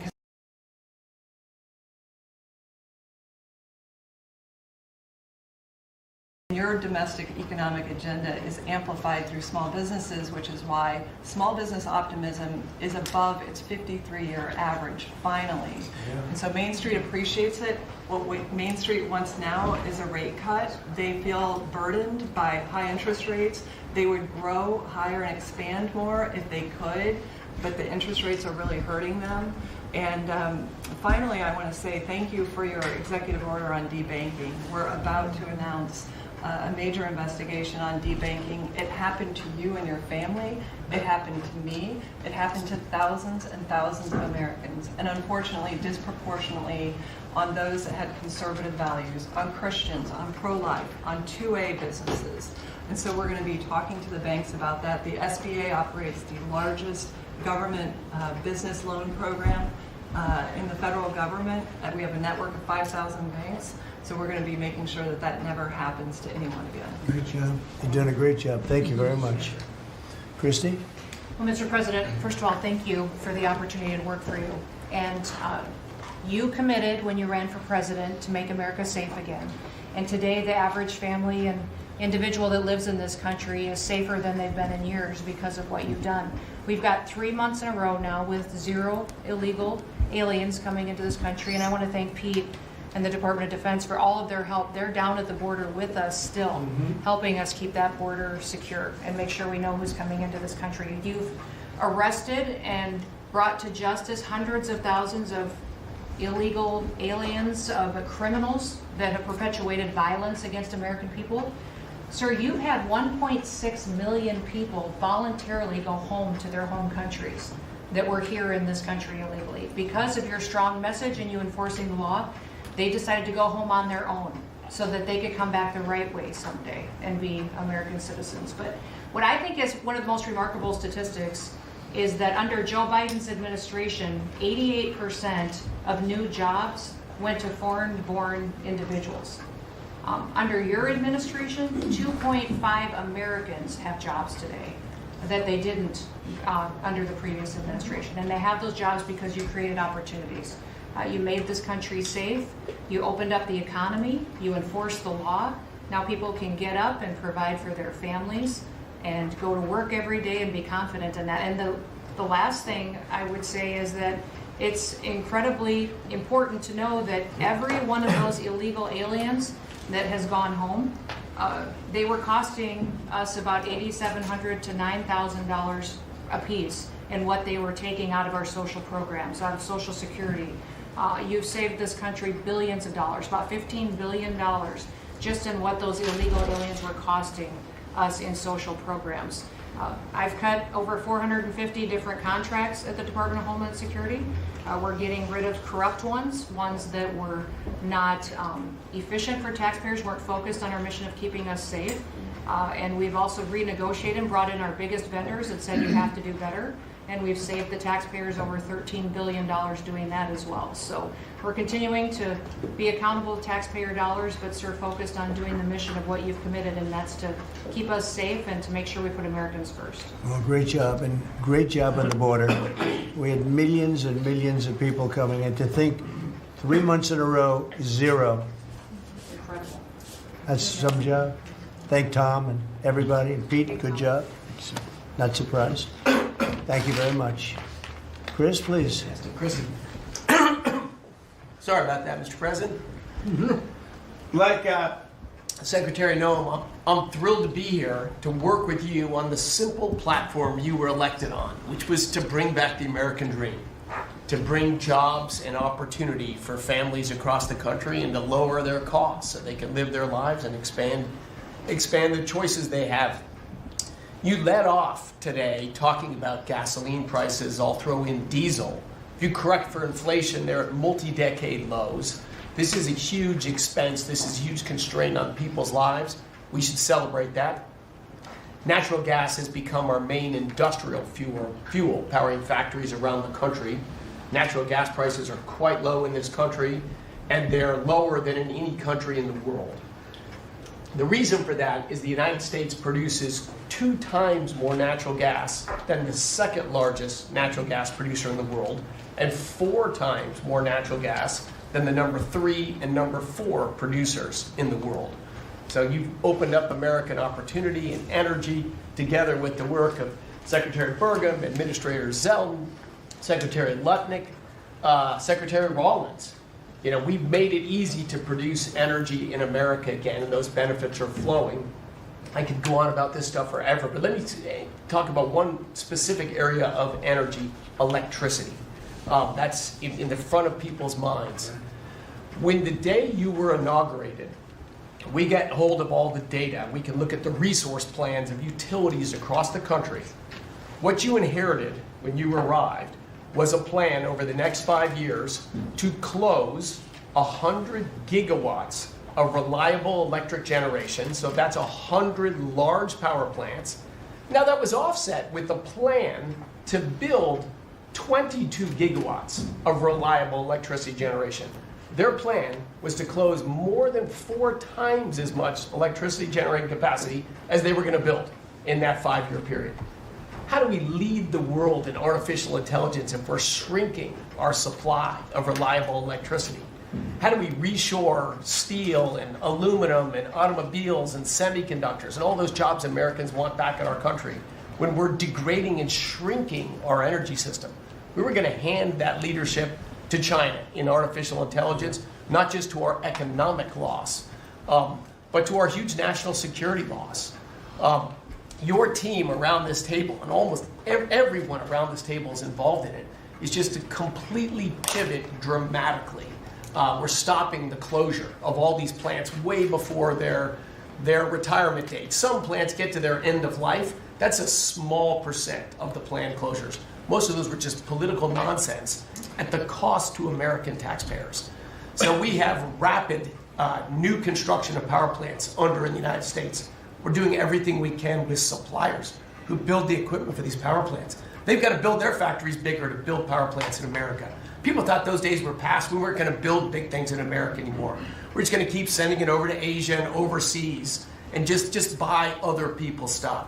Totally nuts economically, totally nuts for national security, and of course crushing for working Americans, particularly Americans that work with their hands. But we are seeing a revitalization of those people, of that optimism. You showed that picture of that plant being built in Arkansas, dozens of those under construction, just in artificial intelligence. But the reshoring of steel, of aluminum, of plastics, of fertilizer, semiconductors. Like this, America's the land of opportunity. How did we get to become this awesome nation? Because we believed in the American dream and we leaned in on it. But the wealthy in our country and the coastal elites that live away from where stuff's actually made, they just lost their way, and politicians just let them have it. Your tireless campaign and your relentless messaging made people realize the American dream isn't dead. It's just been smothered, and we're unsmothering it and setting it loose. God bless your efforts. God bless your assembly of this team around this table for bringing the American dream back. Yeah, thank you, Chris, very much. Great job you're doing. Appreciate it. Lori, please. Mr. President, everybody here who spoke works at the Department of Labor, clearly, which I love. They have all the correct talking points, but I think that's a testament again that we are all working together every single day. We talk to each other often, and the workforce, the skilled workforce, the education factor, retirees, it's been so important because they all touch the Department of Labor, and I have the opportunity to work with every single one. If you all haven't stopped by the Department of Labor, Mr. President, I invite you to see your big, beautiful face on a banner in front of the Department of Labor, because you are really the transformational president of the American worker, along with the American flag and President Roosevelt, because we're bringing business and labor together. And I was so honored to unveil that yesterday, and everybody is taking note of that. You also mentioned crime, and I think it's been important for my colleagues to recognize that now American workers can return to work and feel safe. That business owners aren't shutting down their businesses because they're afraid they can't protect their workers, and now it's open for business again, and it's starting right here in our nation's capital. Many things have been mentioned about consumer confidence up, unemployment is holding steady, and more than 2 million net jobs for native-born Americans has been key under your leadership. 84% of the workforce and jobs has been produced by the private sector. I think that was the mission of this administration and the Department of Labor. And I will continue to say for a little bit longer, until I heard you today, the One Big Beautiful Bill, because it equals one big beautiful workforce. And Congress passed this legislation. It probably will be the single most important bill that they did sign, because it is protecting our American workforce by expanding Pell Grants and child care and reduction in taxes, so they can keep more of their hard-earned dollars. I am at the Department of Labor announcing $30 million in grants for our skilled workforce, that I have an MOU with Secretary McMahon. I have an MOU with Administrator Loeffler. That's important to share the data points on how important this is. In June, we awarded nearly $84 million in grants for the capacity of what? Registered apprenticeships, an executive order to have 1 million active apprentices across this nation, where we've already registered 185,000 since in the last few months. One of the other things that we have done is the Biden administration's guidance on cryptocurrency, and thanks to you and your leadership on that, we've rolled that back. And of course, we're going to see the 401k, the investors in our alternative assets. That's been key through the Department of Labor to work through. Partnering with our agencies, again, as I mentioned before, is important as we work together. I have visited, I'll be 31 states on my 50-state tour by the end of this month. I'm headed with Secretary Duffy, with the South Korean President Lee today as we move through the shipbuilding. We will do that in Philly, and then I'm off to New England to talk to those states about how important the apprenticeship program is.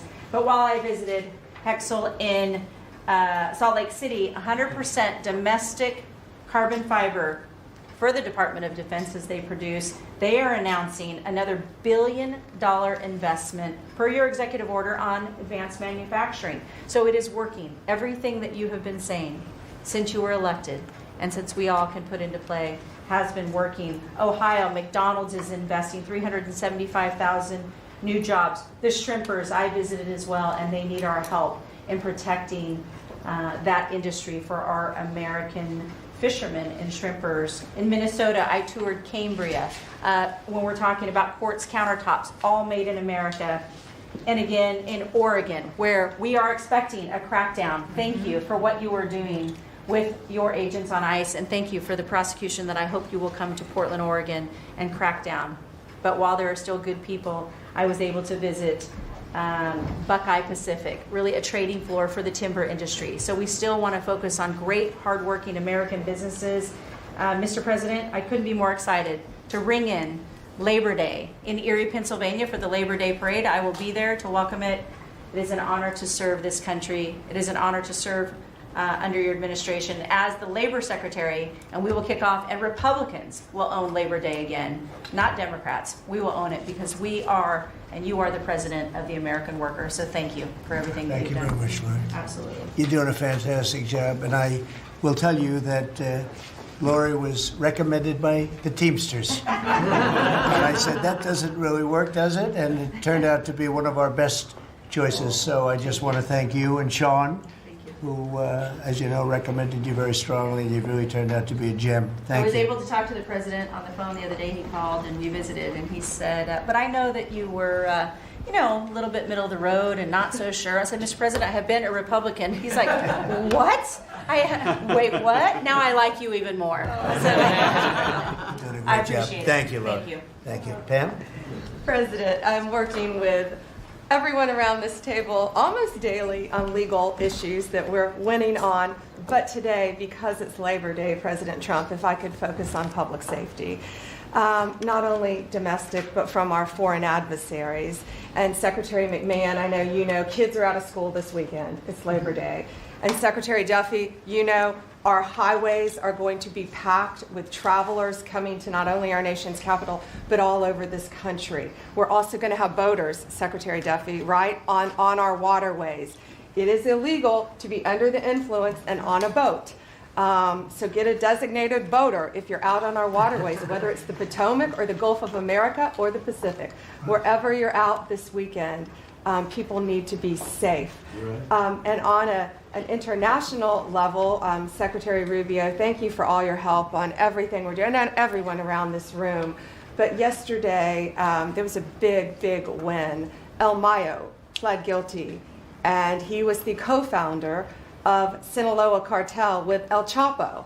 And there's even a Narcos Netflix series about these guys. Well, now we know the ending. He's going to die in an American prison. They are one of the worst, El Chapo and El Mayo, some of the worst narco traffickers in our world. And he will spend life in prison now. And that's so important because those guys and others throughout this country, throughout this world, have brought into our country drugs, cocaine, heroin, fentanyl, methamphetamines that's killing our kids. And we have to stop that. And that's what you've been doing not only in DC, but around the country at your leadership. And over the weekend, parents need to know, with kids out of school, with people out on our highways and on our waters, do not take a pill from anyone you know, don't know. Do not buy anything on the street. It could be laced with something toxic. We've seen so many fentanyl overdoses. And when you were here in DC, we showed you pictures of some of the drugs that had been seized right here in DC. President, they were packaged for children. Packaged for children. And people are dying from these around our country. So thank you, President Trump, for your leadership and for letting Americans know that it's now a safe place to go. But parents also have to know college kids have to know to be vigilant and not take this trash. Because you could be thinking you're taking a Xanax, an Adderall, anything, and it could be laced with something very lethal. So thank you, President Great Trump. message, Thank and you, you've been President. fantastic this last 12 days in D.C. The job you and your whole group has done is, All of us. everyone's talking about it all over the world. I hate to have to talk about that, but we have to. It's becoming a very safe place again, and the work, I've seen how hard you worked the last, well, from the beginning in all fairness, but this focus on D.C. is so important for the country, so great job. And to everybody. And great job. President, it's a team around. We're all working hand in hand, side by side, all of our agencies together to make America safe and DC safe. And Iris, congratulations on your baby, and I'm so glad that you're safe now. Thank you, Pam, very much. Great. Mr. VP, would you like to say something? Yes, sir. I'll be brief, but I want to congratulate you and the entire team on all the things that have been accomplished. You'll hear about a lot of it. You've already heard some of it, but I thought it would be helpful, Mr. President, just to take stock, not just of what we've accomplished, what we will accomplish, but of the mess that we inherited, because I think it makes this first Labor Day a bigger and more special occasion. You heard, I think, Christie talk about this, that all of the net job growth under the Biden administration had gone to the foreign-born. Now that net job growth is going to American citizens who deserve opportunity in their own country. That's a great accomplishment. You'll hear, I'm sure, Scott talk about the success with tariffs. People forget that we inherited the largest peacetime deficit in the history of the United States of America. And now, because the president is not letting foreign countries take advantage of us, we're collecting hundreds of billions of dollars, trillions of dollars over 10 years in tariffs from countries and companies that were formerly taking advantage of the American people.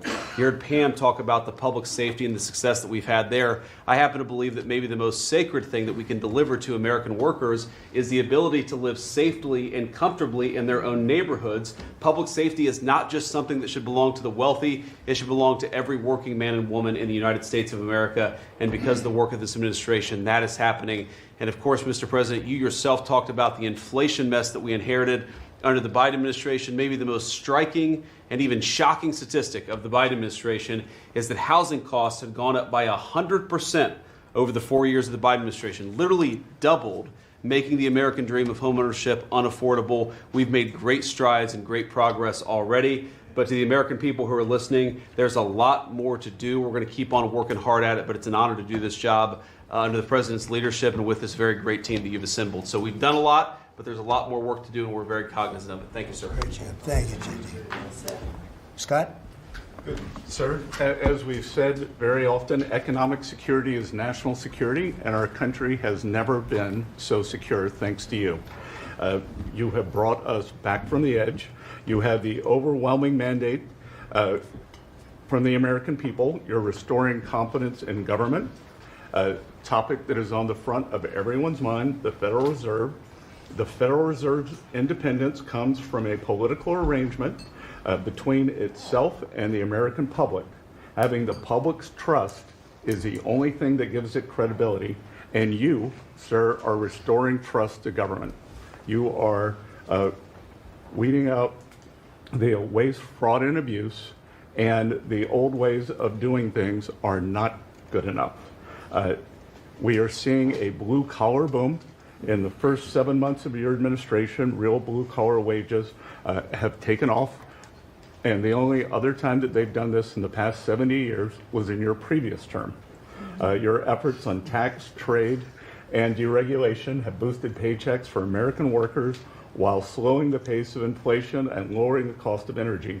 Inflation has plummeted to just 1.9% since you took office, and the economy rebounded with real GDP surging 3% last quarter.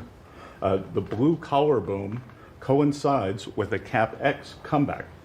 In anticipation of your one big, beautiful bill becoming law, CapEx increased by American businesses by nearly 14% in the first half of this year. And as you and I talk about frequently, and as that chart or that photo attests, we are going to see, I believe, a bigger CapEx boom from here. This is just the beginning, just the beginning. You have saved this country by making it the best place in the world to do business again. Treasury is helping to implement these new provisions, as well as no tax on tips, no tax on overtime, and no tax on Social Security.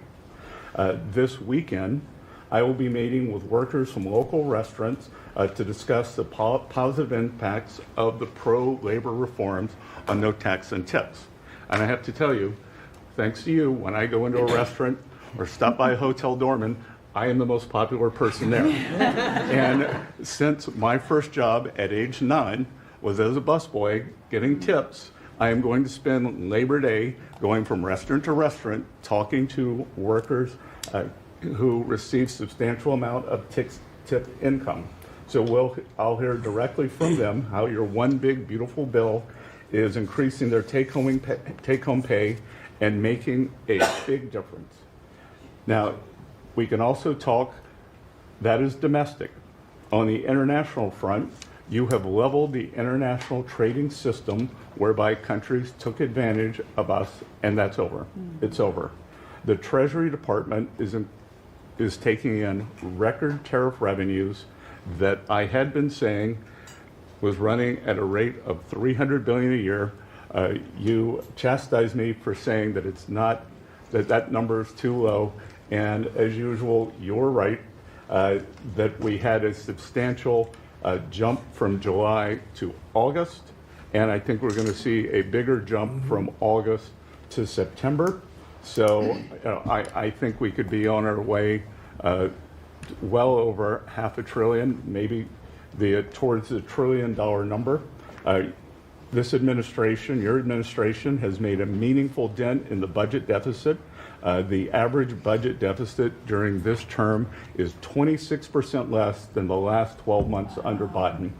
And even the CBO, and we don't agree with CBO on everything, as you said, last Friday, on a summer Friday, had to admit that they believe over the next 10 years, the budget deficit will be $4 trillion lower than they had previously scored. $4 trillion, 3.3 trillion of tariff income, 700 billion of lower interest cost, and I would expect that number could go up from here.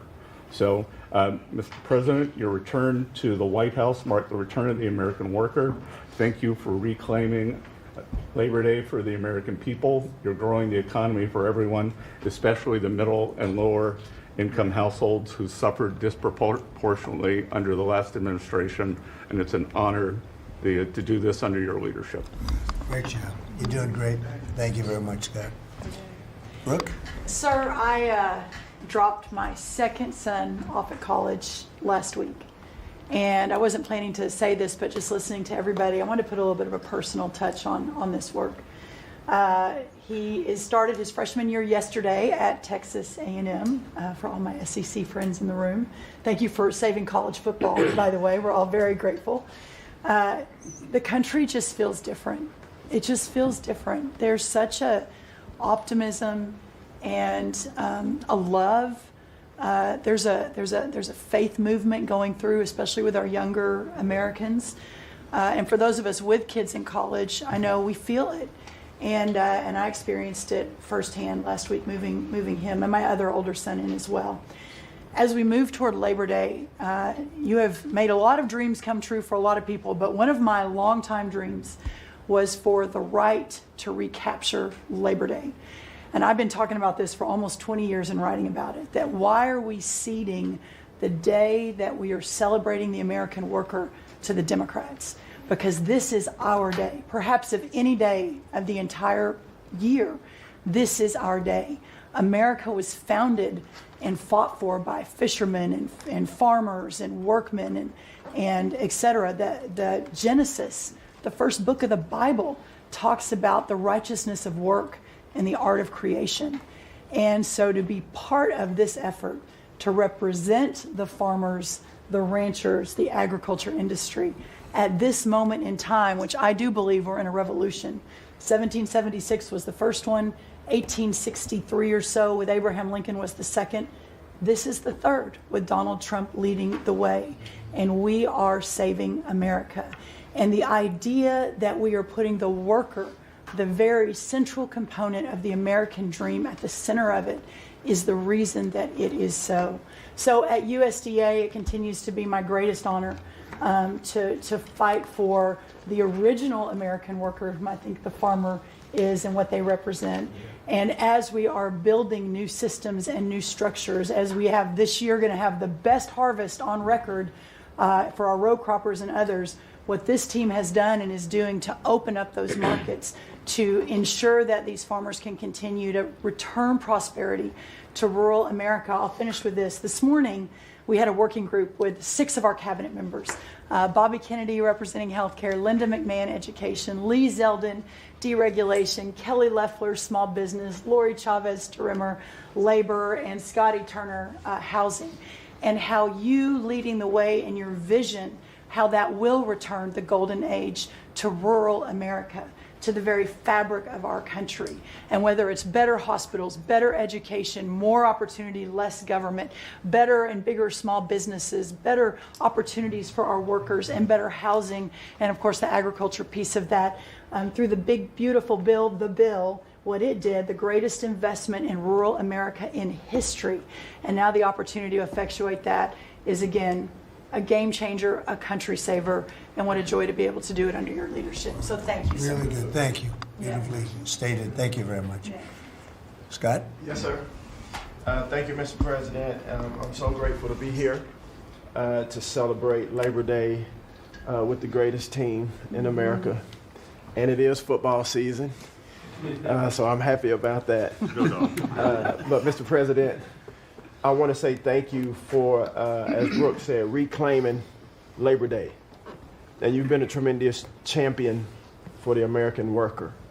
I come from a hard-working family, as many people around this table do. And so thank you for helping us to change the conversation. And I believe we are changing the conversation around the kitchen table. Mm-hmm. And as everybody knows, you know, my job is to steward HUD. And we have at HUD been very intentional about changing the conversation about the dignity of work and the dignity and the honor of family formation through work. Mm-hmm. And how the younger generation, when they see their parents work, how they're incentivized to work. And that, you know, America is not a welfare state, but America was built on small business. It was built on entrepreneurship. And so as it pertains to housing, we're being very focused on that, and even some that receive HUD funding to make sure, like our Section 3, when you receive HUD funding, that you are given opportunities for the most vulnerable Americans that you serve to have work, to have opportunities to work, to have work requirements. Work requirements are not a bad word. That's a great word. Time limits is a great word to incentivize people, able-bodied, able-minded people to work. And I believe that we are, under your leadership, sir, changing that conversation in America to where working is an honorable thing. And Secretary Wright talked about revitalization. Revitalization means to bring new life. And I believe we're bringing new life to America, Mr. President, through work and through all the jobs that people are doing around this table. And with the One Big Beautiful Bill, the most extensive tax break in American history, opportunity zones are now made permanent. And you know how passionate I am, and you are too, sir, about opportunity zones. And so this will allow us to continue to build affordable housing around our country. And Mr. Vice President, I'm coming your way. I'm coming to Columbus later this week and to see how we can continue to build affordable housing in our country with opportunity zones. And you know, 1 million people, Mr. President, were lifted out of poverty because of opportunity zones. $90 billion of private money was invested in opportunity zones, urban, tribal, and rural. And now that they've been made permanent, we're looking for millions more to be lifted out of poverty, $100 billion to be invested, hundreds of thousands of jobs to be created, hundreds of thousands of units of housing to come online. And so, sir, I sit here very excited about the future of this country. I'm very proud to be at this table, humbled to do so. And HUD, we're on a good path. So thank you for all your support and helping us, sir. Thank you very much. Okay, God bless you. And I want to give credit to Tim Scott, great senator from a place called South Carolina that we love, right? And Tim really came up with opportunity zones, and we did a good job of working with him, and together we created something that nobody speaks of very much, but it's probably the most successful thing that's ever been done of its kind. It's been amazing. So Tim Scott deserves a lot of credit for that. Thank you. Thank you. So Russell, go ahead. Thank you, Mr. President, that I get the opportunity to go hand by hand with all of these people as they move their deregs through the Office of Management and Budget. And I wanted to zoom out for a second. In the first term, you gave us a goal of 2 for 1. And then we outperformed it through your leadership. We came in at around 5.5, 6 for 1. And then as you're running for your second term, you put out a goal that when you put it out, I was thinking to myself, that's going to be a pretty ambitious goal. You said 10 for 1. Well, where we are right now, in just 1 month, in 1 year, basically 8 months, we are at 245 deregulatory initiatives planned by these agencies. That comes out to 30 for 1. So we are making incredible strides. And as you're focused on the details of each one, I mean, these aren't small things. Endangerment finding is one of the most deregulatory things in the history of this country. NEPA reform, incredibly deregulatory. WOTUS just came in, which is Waters of the United States. So every single one of these agencies is doing incredible work when it comes to deregulatory, and when you add that to the work being done to get us going on energy, reduce spending, we're going to lower costs for the American people, we're going to be able to have innovative jobs and get them back to work. So thank you for your leadership, Mr. President. Thank you. Great job, Russell. Appreciate it. John, central casting, I call him. He's central. Well, Mr. President, I'm grateful to be with everyone today. And as we're talking about jobs and workforce at CIA, consistent with your directives to all of us, we've embraced your mantra for a leaner, more effective, more efficient workforce. But at CIA, Mr. President, we had an additional challenge because, as you know, at times, our workforce had been misdirected. Its focus put on political narratives, some that even worked against you and always worked against the American people. I heard about that.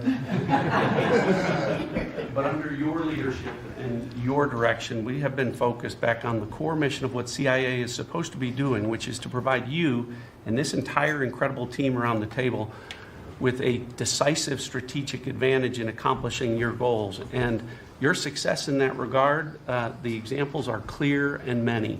With regard to Iran, everyone knows that our DoD partners executed that mission flawlessly. But flawless military operations are subject to flawless intelligence. And as you know, Mr. President, CIA was the backbone in terms of its intelligence operations in providing that flawless execution that allowed you and your team to obliterate Iranian nuclear facilities and set back a nuclear program by years. Likewise, with regard to your ability to prevent and to preempt wars between India and Pakistan, between Armenia and Azerbaijan, between Rwanda and the Democratic Republic of Congo, in all those cases, CIA intelligence supported you and your entire team in making that possible. It's not just you, it's folks around this table, Secretary Besson, Secretary Lucknick, Trade Representative Greer, and their great successful negotiations on trade and tariffs, again, was a CIA workforce working to enable them to accomplish your goals. So as we roll into Labor Day, I tell you that the CIA workforce at the Trump CIA is grateful to be focused on what it's supposed to be, which is helping you prevent and end wars and to make America safer. Thank you very much. You've been really fantastic, but I'm not surprised. I've known John a long time. I'm not surprised at all. Thank you very much, John. Steve, please. Mr. President, working for this government, for you, is the greatest honor of my life. I tell it to everybody, and I really do feel that way, and I thank you, because it's a privilege to go out there and represent you in your humanitarian effort, in your goals of solving conflicts all over the world. I think there were actually more than 7 conflicts that you put to bed in the last 8 months. And I hear these, I travel all over the world. In Hostage Square, they talk about you reverentially. It's really quite amazing. I sometimes wish that I had a camcorder with me and I could put you right there as I listen to it. I was in Gaza, the first American diplomat, on your behalf, and as we delivered food and aid pursuant to your new aid initiative, pushed forth by your great Secretary of State, Marco Rubio, who it is a privilege for me to work alongside. The people were applauding you. The signs were up. I mean, these are people who I just don't think you get the proper credit for it all. We are negotiating multiple entries into the Abraham Peace Accords because of your vision. Azerbaijan, all these different conflicts that we're out there on your behalf on, these are people who have never really seen the world change in this way. Peace through strength really, really works. Russia, Ukraine, Iran, Israel, Hamas, we're having meetings all this week on all three of those conflicts, and we hope to settle them before the end of this year. Your team is nothing short of incredible. And there's only one thing I wish for, that noble committee finally gets its act together and realizes that you are the single finest candidate since this Nobel Award was ever talked about to receive that reward. Beyond your success is game-changing out in the world today. And I hope everybody one day wakes up and realizes that.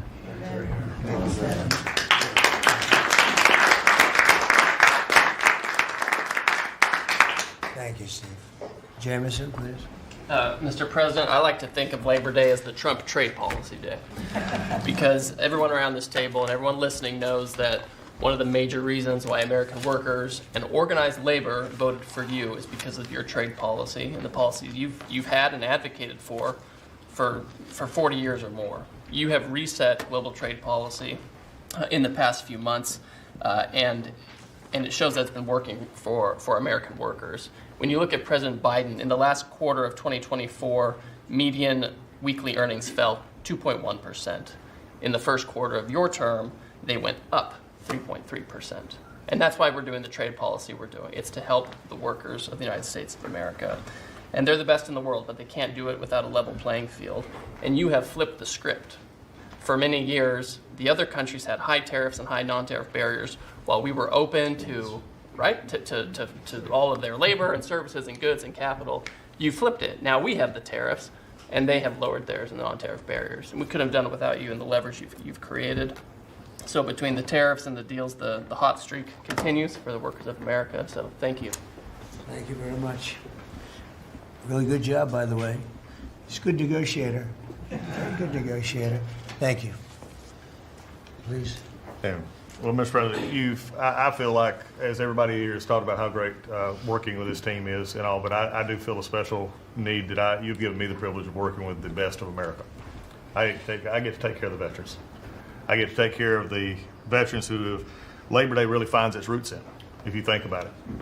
We wouldn't have Labor Day if it wasn't for men and women who would leave their jobs and go fight this nation's battles to keep us free and independent so that they would have jobs to come home to.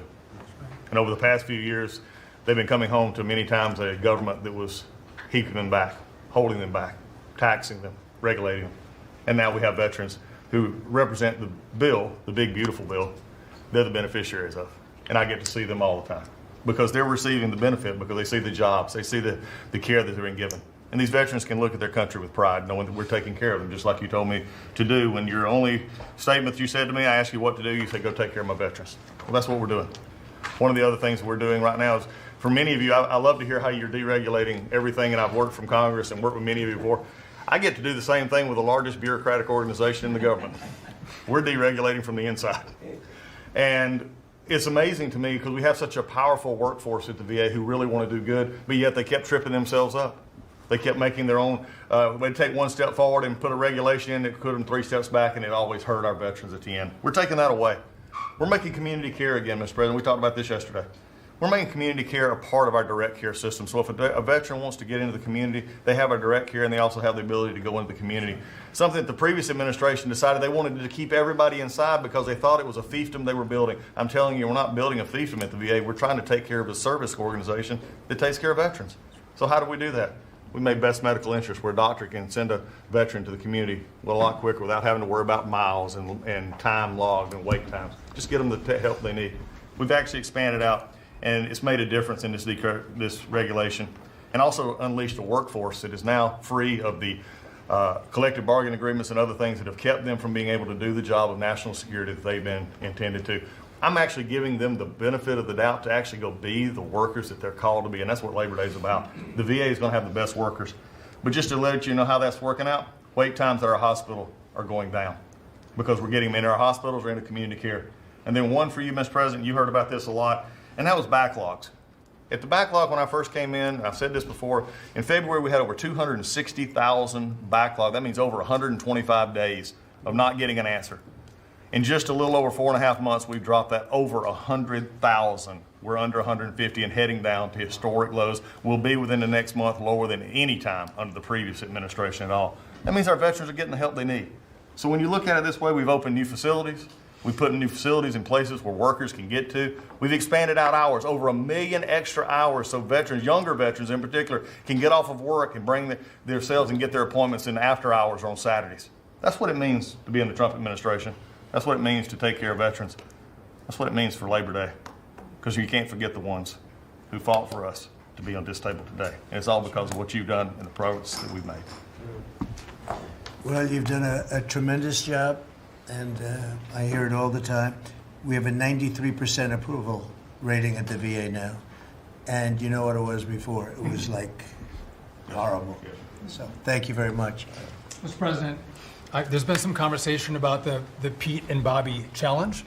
I would just note that I don't think Pete or Bobby could hold these sticks for 2.5 hours. Exactly. If they want that to be the challenge, so be it. But I think 50 pull-ups and 100 push-ups might be easy compared to the. You didn't have this problem with Biden. It was in and out very quickly. So kudos on Labor Day to the audio team that's holding the sticks. But Mr. President. It's pretty great to celebrate Labor Day with a builder who loves labor, who loves the men and women who have built this country, the people that sweat, that have great skills, they have grit. They do the dirty jobs of America that have made this country great, and you know them very well because you have worked with them. The great Trump projects have come from the very men and women we're going into this weekend to celebrate. We all want to claim Labor Day in our departments, but I'm going to claim this at DOT because roads, bridges, pipelines, shipbuilding, rail, passenger, and freight all fall under the great men and women who wear boots and make this country wonderful. And at DOT, we don't want to have the Congress spend money. We want to take the money that Congress gives us and actually deploy it and put these men and women to work building the great projects of this country. That you said, the big, beautiful projects that connect this country. And that's why we have got rid of the DEI. We've got rid of the green. We've done what we can to streamline the regulation to move these projects faster. Time is money, and time has been money. Even Democrats agree now that it takes too long to go through the regulatory process. So we're going to move these projects faster, putting the great American worker back to work.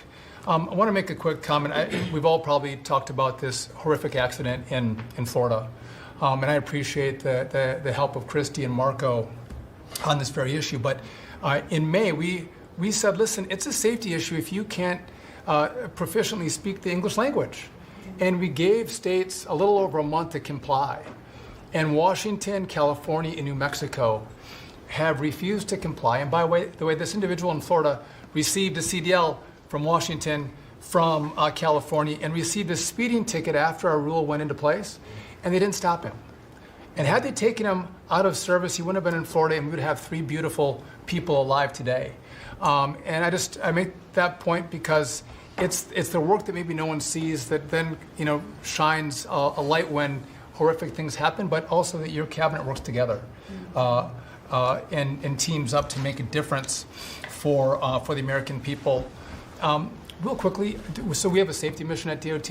I don't know that you'd think of the transit unions in the greatest cities of the country, New York maybe being one of them, that support us, but they do because the violence in the subways and on our buses across the country the transit workers are the ones who take the most abuse. And they're grateful for the mission of everybody around this table fighting to make their communities safer. So I appreciate everyone's help on that. But they, again, the transit unions love the effort that all of us have put in together. One quick FAA. We are about to put out a request for proposals for a big, beautiful bill. We got build. We got $12.5 billion in the big, beautiful bill. We need more, but this is a great start. I expect the middle to the later part of July, we'll be through the process to bring the proposed integrators to you for selection, so we're looking forward to that. We will have the most, I'm learning from you, this is going to be the greatest contract ever crafted in the federal government for this build for air traffic control. Really, it's innovative, and we have unique tools at FAA. It's going to be a great contract. Bobby left me out of the windmill conversation, Bobby, so there was a study done in the last administration that said if you build windmills 1.2 miles, within 1.2 miles from a roadway, it can mess up the automation and technology on a car. Same thing 1.2 miles from rail. The last administration buried that report, Mr. President. And so now what we've said is, what we're going to do is say, listen, I'm sorry, it is a safety risk to build windmills this close to roads. By the way, they want to build them by roads and by rail. We're going to say no more. It is a safety risk, and we have a report to show that. And just real quick. Good idea. That's great. Good team effort. I wasn't invited to the party, but I'm still going to throw it to the party. Maybe next time, Bobby. One last thing. We have this Mars to Moon mission at NASA. No, Moon to Mars mission. Sorry about that. But sometimes people think that space doesn't matter to them. But if you look at every rocket that's launched, the machinists, the truck drivers, the electricians, the welders that build these rockets, in the industry that has developed over the course of the last 10 years in space, it's truly remarkable. It's not just rich guys sending up rockets in partnership with NASA. There's a whole industry of working men and women who we celebrate this weekend that build, refurbish, design the rockets that are making America the leader in space. So thank you for your leadership, and happy to celebrate this weekend with you, Mr. President. Really great. And he is doing a good job at NASA too, and we are, I think we'll have some pretty exciting announcements, and you enjoy it. And fun. I said, how about temporary? He said, well, can I go a little bit longer? He loves it. He loves it, and he's doing a really good job. Thank you very much. Appreciate it. Howard, please. So, making America great again is one of the key statements, and people don't always understand what you mean. So we always talk about 1870 to 1913, but in the mid-1980s, America owned more of the rest of the world than they owned of us. We owned $140 billion of the rest of the world net of what they owned of us. And when you came into office this time, the rest of the world owned $24 trillion more of our assets than we owned of theirs. And so when people argue with you about, the trade deficit is nothing, the trade deficit sends 1.2 trillion of our dollars to them. And what do they do with it? They buy the great America. Because when we learned in college, what we learned was that if you keep printing these dollars, they're supposed to devalue. But the problem is we're too smart. We invented the light bulb, the transistor, the GPU, so they keep buying us. And the only president ever to understand that, you understood it in the 80s and the 90s, and I used to see you on TV and you'd say, God, what are these people doing? And finally we've changed it. So let's go over what we've changed.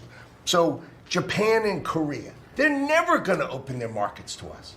So we've negotiated $900 billion that they're giving you to invest in national and economic security in America. The European Union, the second largest economy, $20 trillion. And all the experts said you'd never get a deal done with them. And watching you in Scotland was my favorite thing, right? 15%. They'll pay us 15%. And we will pay zero. So we can export to their $20 trillion economy, and they can pay to come to the great American consumer, right? So, a couple of other things.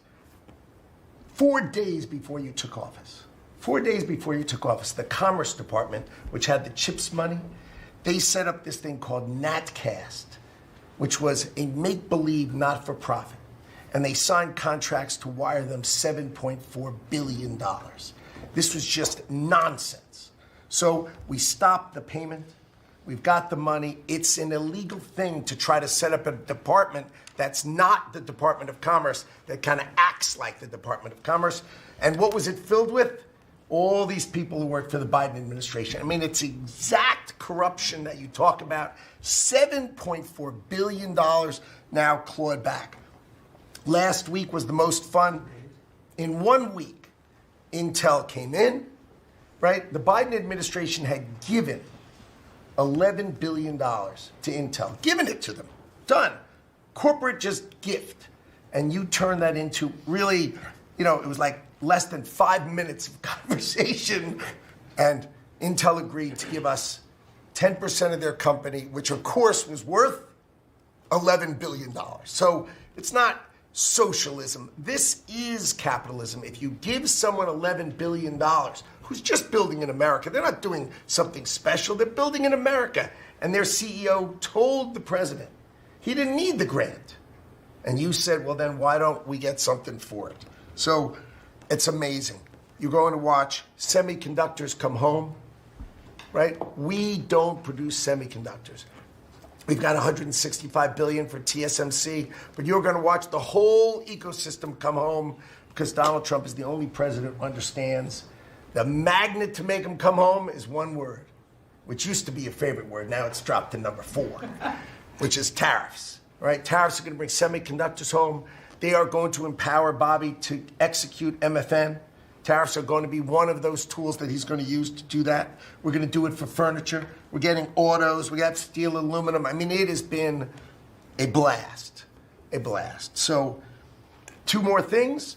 The Department of Commerce is going to start issuing its statistics on the blockchain because you are the crypto president, and we are going to put out GDP on the blockchain so people can use the blockchain for data distribution, and then we're going to make that available to the entire government so all of you can do it. We're just ironing out all the details so we can do it. Patents. We have given tens, if not hundreds of billions of dollars to universities for them to do research, and they invent things. And you know who owns those patents? The universities. So we are going to make a deal with them all, which is if we give them the money, don't you think it's fair that the United States of America and the taxpayers who funded it get a piece of that, right? So we wrote a letter to Harvard, so Linda and I working together. I mean, it's so much fun to work with everybody here. I mean, we just have a blast, because Linda's hitting Harvard and she says, what can we do?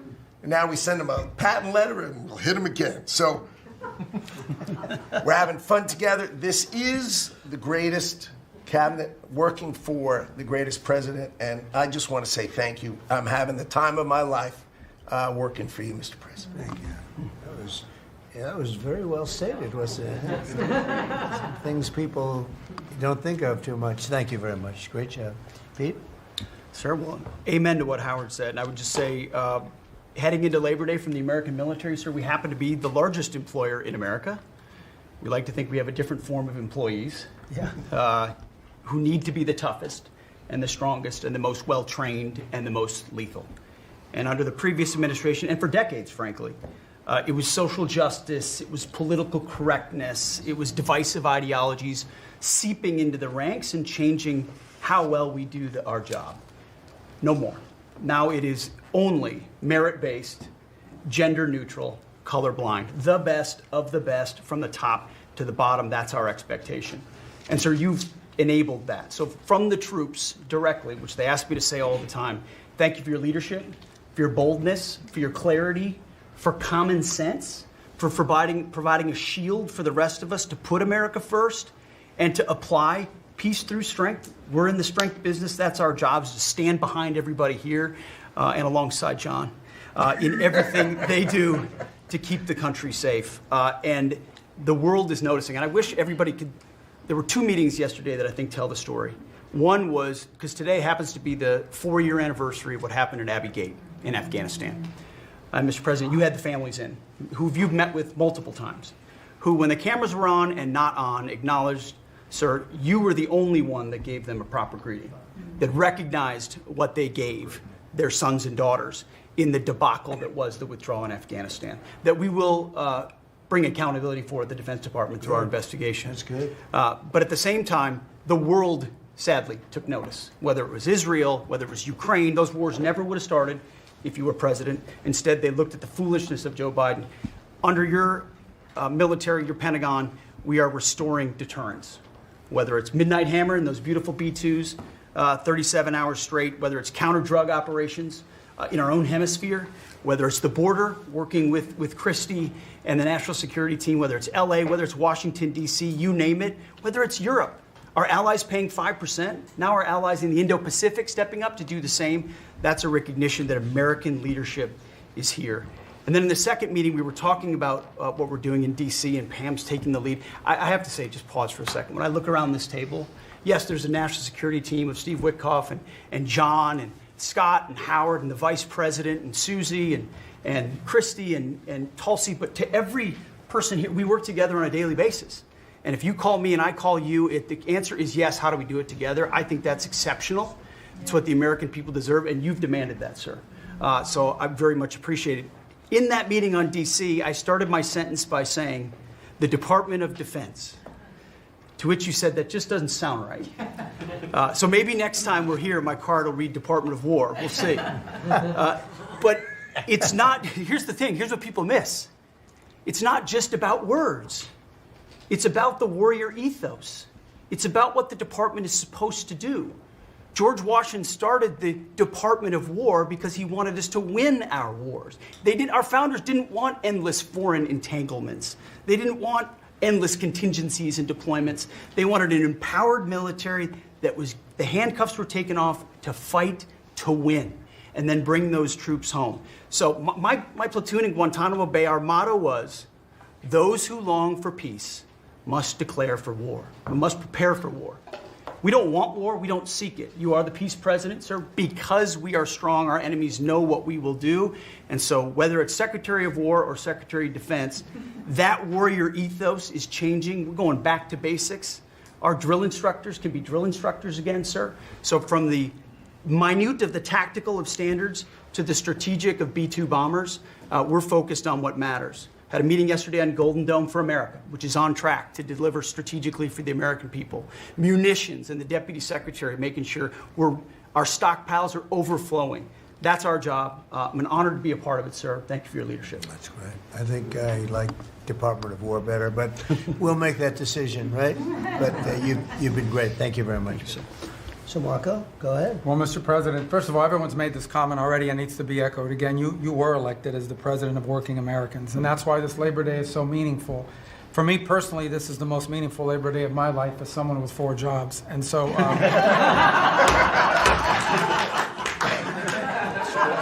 It's true.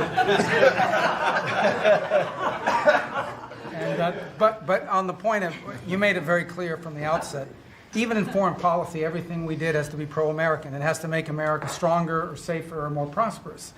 And there's just a few things I want to touch to because it involves your team under your leadership making it happen. The first is, for the first time in the modern era, we are truly on offense against organized cartels that are pumping poison, killer poison, into our cities. And that's a team effort. It's Christie's team, it's Pete's team, it's Pam's team, and obviously it's under your leadership. And by the way, we're getting incredible economic international cooperation. Countries just in the last week, Ecuador, Paraguay, Guyana, Trinidad, today Argentina, all joining us or trying to be helpful in advancing this. And this just, one thing is we're going to stop drugs from coming in and we're having record seizures, but another thing is to build an international coalition against the scourge on the international stage. The second is mass migration, illegal mass migration, which is dangerous for the country but harmful for American workers. What's happening on the border is essential, but it's not just what's happening on the border. And again, Christy and her team have been essential in this.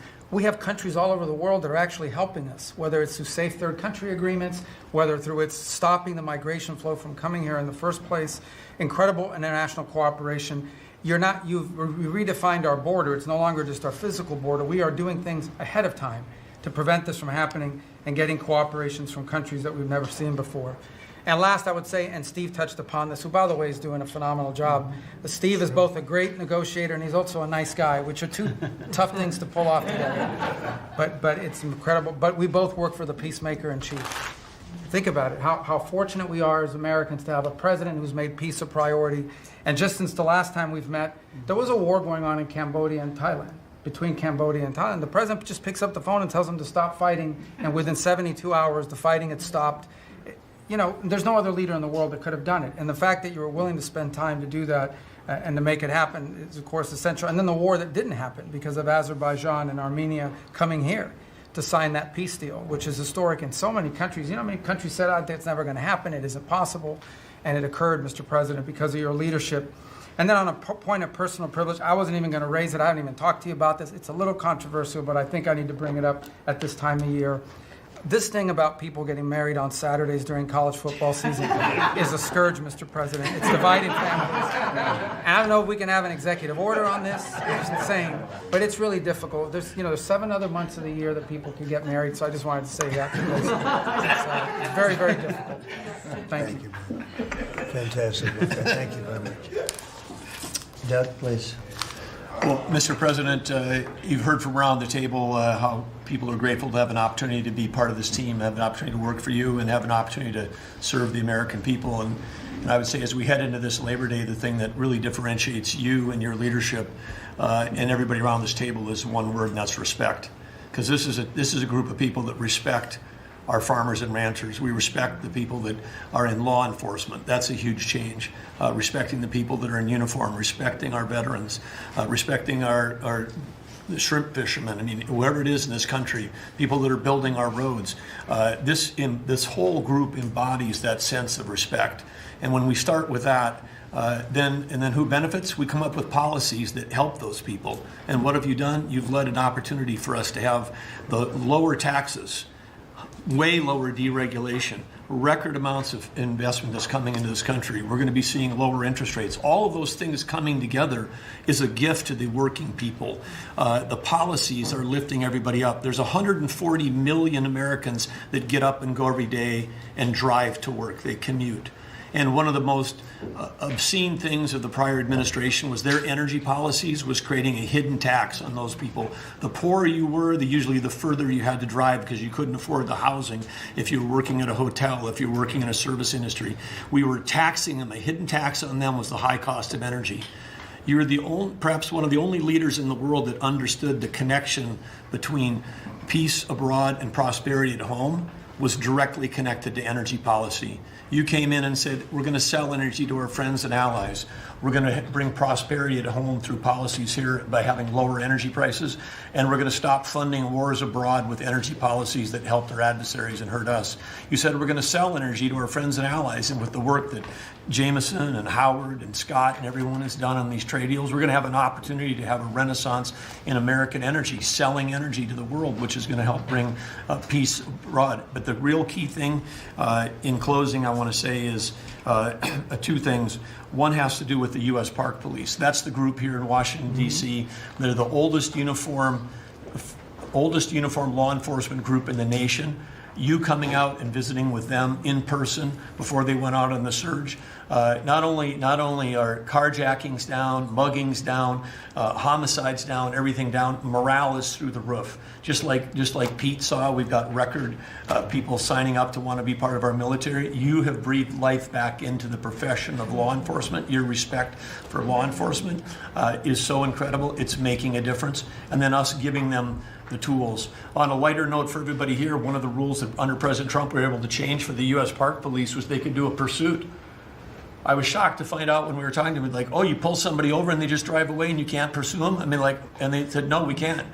They said, all rules. We got that rule changed in 24 hours because of President Trump's leadership. The next night, they had so much fun. They pulled people over.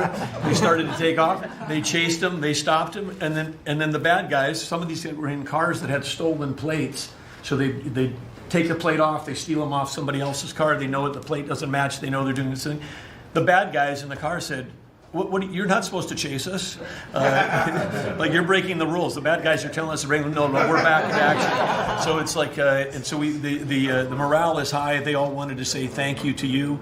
Yesterday, you announced increasing the number of U.S. Park Police that we're going to hire. This is the group that protects not only our sacred monuments of democracy here, but also the Statue of Liberty and the Golden Gate. This is a great group. But on behalf of all law enforcement, we say thank you. And as Chris Wright was talking about electricity, I want to close with that. We've solved amazing things in 7 months, but the big challenge we have against the remaining is, solving Iran's nuclear thing, that was an existential threat. China beating us in the AI arms race, that's an existential threat. We finally have a president who talks about it. You talked about it in your opening remarks. You've signed executive orders. You understand that essentially we used to say hundreds of years ago, people started saying that knowledge is power. But now, for the first time in history, we can take electricity and we can convert it into intelligence. So it's flipped. It's no longer knowledge is power. Power is also knowledge. And while we're ahead on the technology, we're way behind China on the amount of electricity they're bringing online.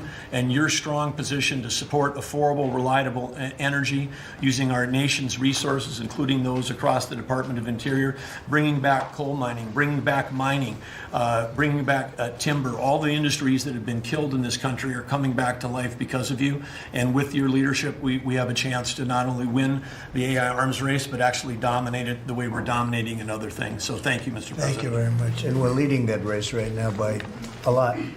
And we're going to keep the electricity coming. You know, in China, they do it very quickly. They have one person that says, do it, and that's it. But essentially, we have one person that says, do it. And we've given that order, and the job they've done has been amazing. And I want to thank again, Lee, what you're doing in that regard is so important. And the rapidity, just as fast as them, because it's a question of a week versus a day, and that's not going to make the difference. But you've done fantastically, and Doug and Chris, amazing job. So we've done this for a little while now. I don't think you've ever seen anything like it, and I think Sean was right. These guys that are holding these up, if you ever try holding your hand out for 2 hours, that's a long time. These are pretty strong characters. You've been doing that a long time, I guess. Congratulations. Are you getting tired? Are you getting tired? I'm looking at these guys. They look like they have no problem. It's amazing, actually. I think they would have beaten you guys in the test. So I want to thank you. If you want, it's been a long time. If you want, we could go in and we can call it a day. And feel free then to ask some of the questions here.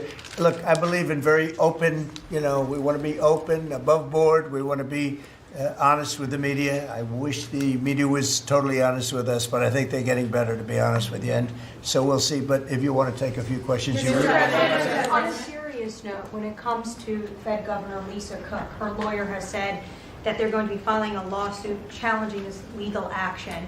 What is your response? Are you prepared for a legal fight? And then a little bit more. Oh, sure, always. You always have legal fights. Look, I had a legal fight that went on for years with crooked people, with very horrible people that have been found out now between John Ratcliffe and Tulsi and Pam. And the things that we found out, of course, it's a very, very sad group of people.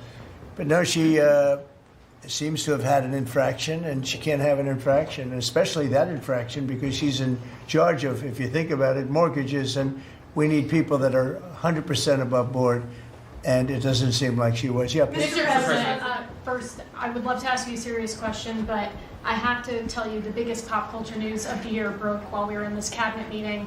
Travis Kelce and Taylor Swift are engaged, and the world wants your reaction, sir. Well, I wish him a lot of luck. I think he's a great player. I think he's a great guy, and I think that she's a terrific person. So I wish them a lot of luck. On a serious note, Mr. President, in May, Secretary Rubio said that they were aggressively removing visas of Chinese students. Yesterday, you said you wanted to allow 600,000 Chinese students to study in the United States. Could you and the Secretary clarify what is the policy on Chinese students in the United States? Well, we think we're getting along very well with China. And I'm getting along very well with President Xi. I think it's very insulting to say students can't come here, because they'll go out and they'll start building schools and they'll be able to survive it. But I like that their students come here. I like that other countries' students come here. And you know what would happen if they didn't? Our college system would go to hell very quickly. You'd have, and it wouldn't be the top colleges. It would be colleges that struggle on the bottom.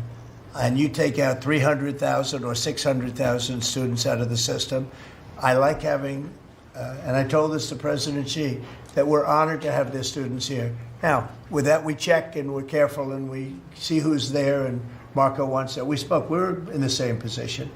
But we have a tremendous college system, the best in the world, nobody even close. That's why China sends them here. And you can call it an industry if you want, but you're talking about millions of people. And I'm honored to have the students from China come here.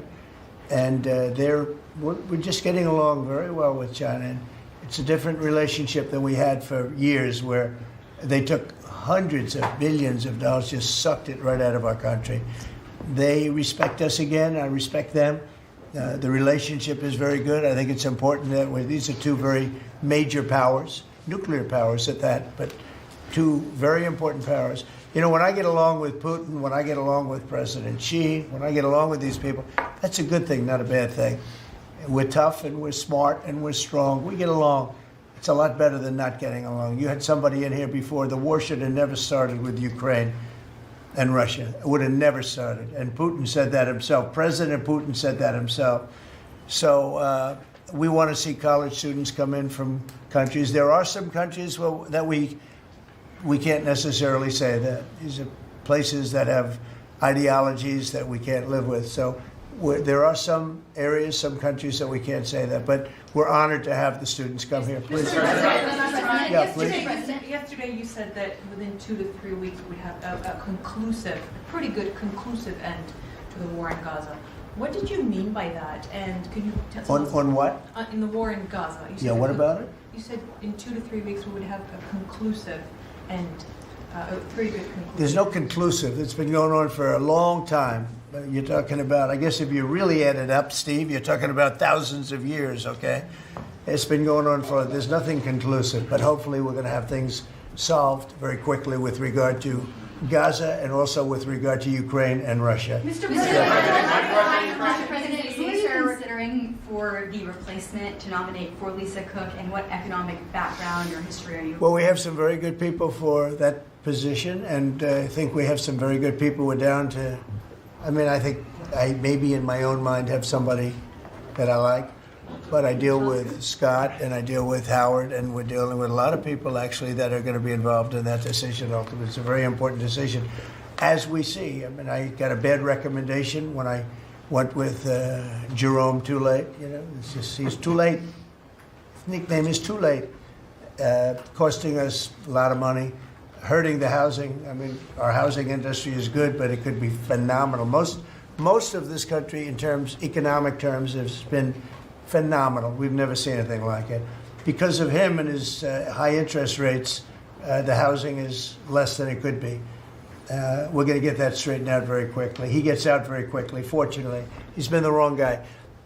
Not a bad person, I don't think, but I do think he has motives, by the way, but I don't consider him. I've dealt with worse.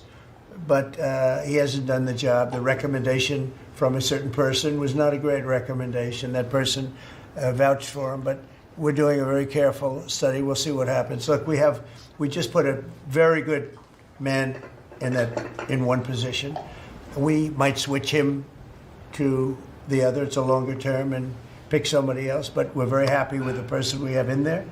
And we'll have a majority very shortly, so that'll be great. Once we have a majority, housing is going to swing and it's going to be great. People are paying too high an interest rate. That's the only problem with housing. We have to get the rates down a little bit, and when we do, it's going to be a tremendous difference. The country is doing so well. It sort of blows through the fact that we have a man who's too late and not doing a very good job. Please, in blue. Mr. President, regarding crime in D.C., something that might help especially ladies is being able to carry. I know you've talked about reciprocal carry. Would you like for that to apply here in Washington, D.C.? When you say carry, I assume you're talking about carry what we're talking Concealed about, right? or, yeah. In other words, carry a gun. Is that right? Would you like to carry a gun? I would like to, yes, sir. You'd feel a hell of a lot better, right? I absolutely would. I agree with you 100%, okay? Okay, great. But I'll tell you, within another couple of weeks, it's hard to believe what's been accomplished in 12 days, but within another couple of weeks, you won't have to carry. You're not going to have to carry. You're going to be safe. People are safe now. The turn has gone fast. I knew it was going to go fast, but this turn has gone really fast. And within a month or two, this is going to be one of the safest places in the country. I have no doubt about it. And we'll do an extension. We'll work with Congress, or I could declare an emergency, but I don't think that's going to be necessary. We'll work with Congress. We're going to be working with Congress. I spoke with our great speaker, and I will be speaking to John Thune, and we're getting tremendous support from Congress, especially maybe here. Everybody wants to see our capital be great. Could say be great again. You know, it's such a beautiful place, but if you have crime, nothing looks beautiful. So, but you won't need to carry a gun, but if you do, Well, I would like to it's gonna be have your the choice. option, just in case. Well, a lot Sir, of people feel that. Also in other blue cities, you've got Karen Bass in Los Angeles, Brandon Johnson in Chicago. It seems to be very popular here, the fact that people can walk around, go to restaurants, shop, and not Yeah. have to worry about their safety. If blue city mayors oppose those efforts in their cities, do you anticipate that Democrat voters are going to take it out on them at the ballot? I think so. I think that crime is going to be a big thing. And we are the party, the Republicans are the party that wants to stop crime. We're against crime. The Democrats like crime. I don't know why. I mean, we talk about common sense. I think I got elected on talking about common sense. The border, we have to have a wall. We don't want transgender for everybody. We don't, as I said before, we don't want to have men playing in women's sports. I mean, you see the difference. Weightlifting. Take a look at weightlifting. Take a look at long distance running, where a runner came in 5 hours and 14 minutes ahead of another runner, both champions. One male, one. It's not fair. It's demeaning to women. It's so bad. But they have another one, and I think this is the beauty of them all: crime. They're against crime prevention. You can't do that. You can't do that. And I think to myself, I say, is there some game? You know, they're smart people. Is there anybody that could cheat like that in elections is smart, okay? And there's never been in history anybody that could cheat like that. They're smart. They're brilliant in many ways. I say, is there some trick to this? When they say, Trump is in Washington, D.C., stopping crime. He's a dictator. And people are being mugged like your brilliant associate here. I don't know how you're alive. I mean, based on that story, you got very lucky. He didn't just go, all he had to do is this, right? And, you know, it's pretty amazing. So we have something. I think we have two things. I think what Bobby was talking about with respect to drug prices is unbeatable. Nobody else could have done it but us. And I think that crime. I think crime will be the big subject of the midterms and will be the big subject of the next election. Think of it. They are, instead of saying, Trump's right about crime, it's really bad in Chicago. You have a guy in Illinois, the governor of Illinois, saying that crime has been much better in Chicago recently, and Trump is a dictator. And most people say, if you call him a dictator, that if he stops crime, he can be whatever he wants. I'm not a dictator, by the way, but he can be whatever he wants. I think it's going to be a big subject for the midterms, and I think the Republicans are going to do really well. They called it a trap. This Democrat consultant, they said, he's put him in a trap again, because these are all traps. You know, 80-20, but they're not 80-20. They're almost 100-0, all these issues. But I would say that crime is stronger than men playing in women's sports. I think it's stronger than transgender for everybody. You know, it's transgender for everybody, according to them. It's stronger. Of course, this is the cause of it, open borders. Open borders gave us a lot of this crime. So, you know, they're sort of on an equal footing, I guess. But crime is going to be a very big subject. And you know what he should do if he was smart? Illinois or New York, if they want, or Gavin Newsom, they should call me and they should say, you know, we've got a problem. You know, we could solve with this team, different players, but work the same way, because you'd leave them here. You don't want to take them out and let it go to hell. Everybody's so happy and I bet you walked over here today and you had no fear. Nobody has any fear anymore for the last 12 days. But if they, it would be so smart. Gavin has called me up, say, you know what, we have a big problem. We have the Olympics coming up. We want to do well. We have tremendous problems on crime and other things, and would love some help. Chicago in particular, maybe right now. I mean, it's a disaster. It's a disaster. We could solve their problem in, it's bigger than this, let's say 2 months. Okay, working with their police. I know their police very well. I have a big project in Chicago. I was so proud of it. It's the best site in Chicago. I got it. Nobody else got it. I was happy as hell. That was when I was a real estate guy, and I got it. The Sun Times site, they call it. And I built a building. It's a great building. And I'm so embarrassed when I see the kind of crime stats coming out there. So embarrassed.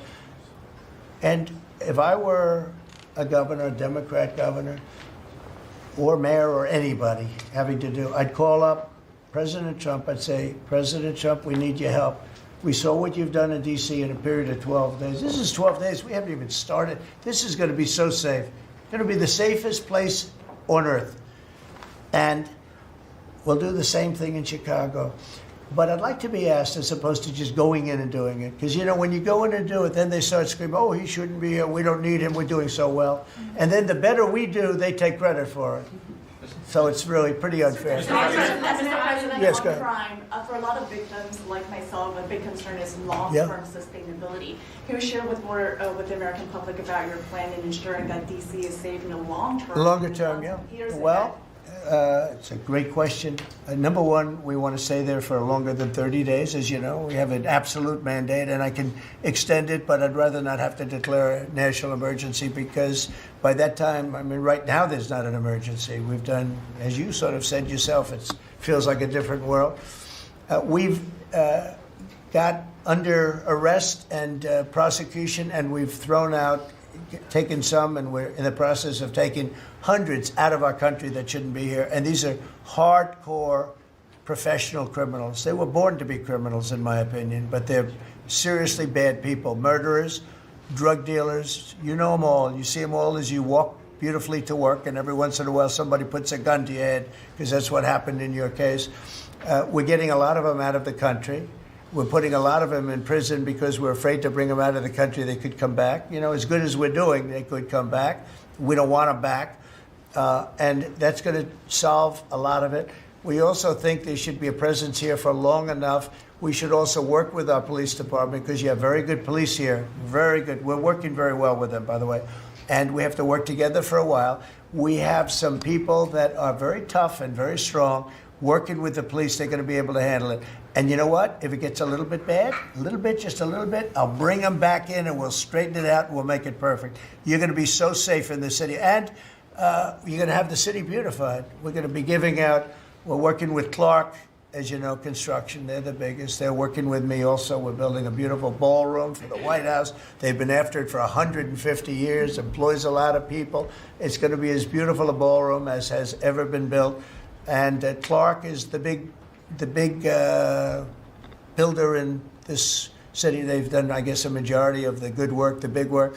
And we're working with them on the beautification, the fixing up of the roads, the fixing up of the medians, between the roads, so cars don't wrap into each other. They wrap into, I have one piece sitting on the ground for weeks. This was a year ago when I had to come in, unfortunately, for fake court cases. And I looked at the condition. We have it fixed up a lot right now. You know, the tents are removed and a lot of things have taken place. But I'd come into this city and I'd say, boy, does it look bad.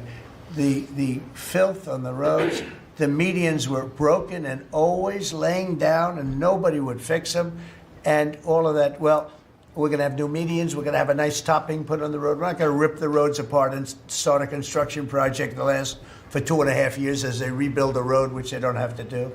And we're going to have this place so beautiful. That's going to be a part of it. Now, the biggest part is crime, but it's also a part, you know, when you see a dirty city, it's like I told, I don't know, it became the #1 thing viral. I said my father is a smart guy, he's a great guy, he's a loving, wonderful father, but he could be a little on the tough side.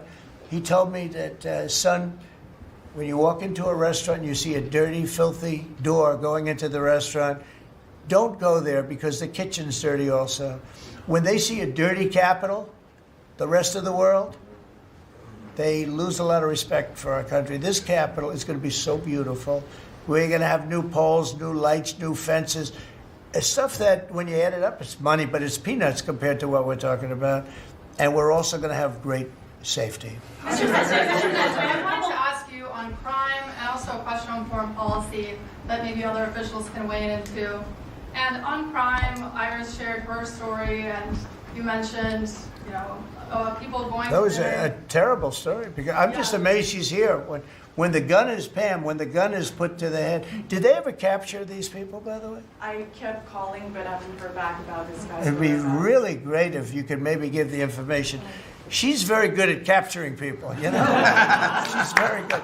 If you could give that information to Pam, would be great. Would you do that? Yes, All right. Wouldn't you'd love to see them? I would assume you'd like to see them captured. For sure. You can't. You just can't. For years. Yeah, take a good look at that. But, Go ahead. So go ahead. Just a few weeks ago, I was out to dinner with my husband, and you know, we're taking the metro back, and then we get attacked on the metro. They're throwing things. Some teenagers, you know, they're throwing liquid at us. Oh, they're throwing things. They throw. How about where they chop down the granite curbs and the concrete curbs? But the granite curbs so expensive. You know, those granite curbs, nobody uses them because they're so expensive. And you see a guy chopping them and handing out big chunks of them like a brick because they couldn't get in because people were stopping them from walking out. A little bit unusual when you're walking with a bag of bricks.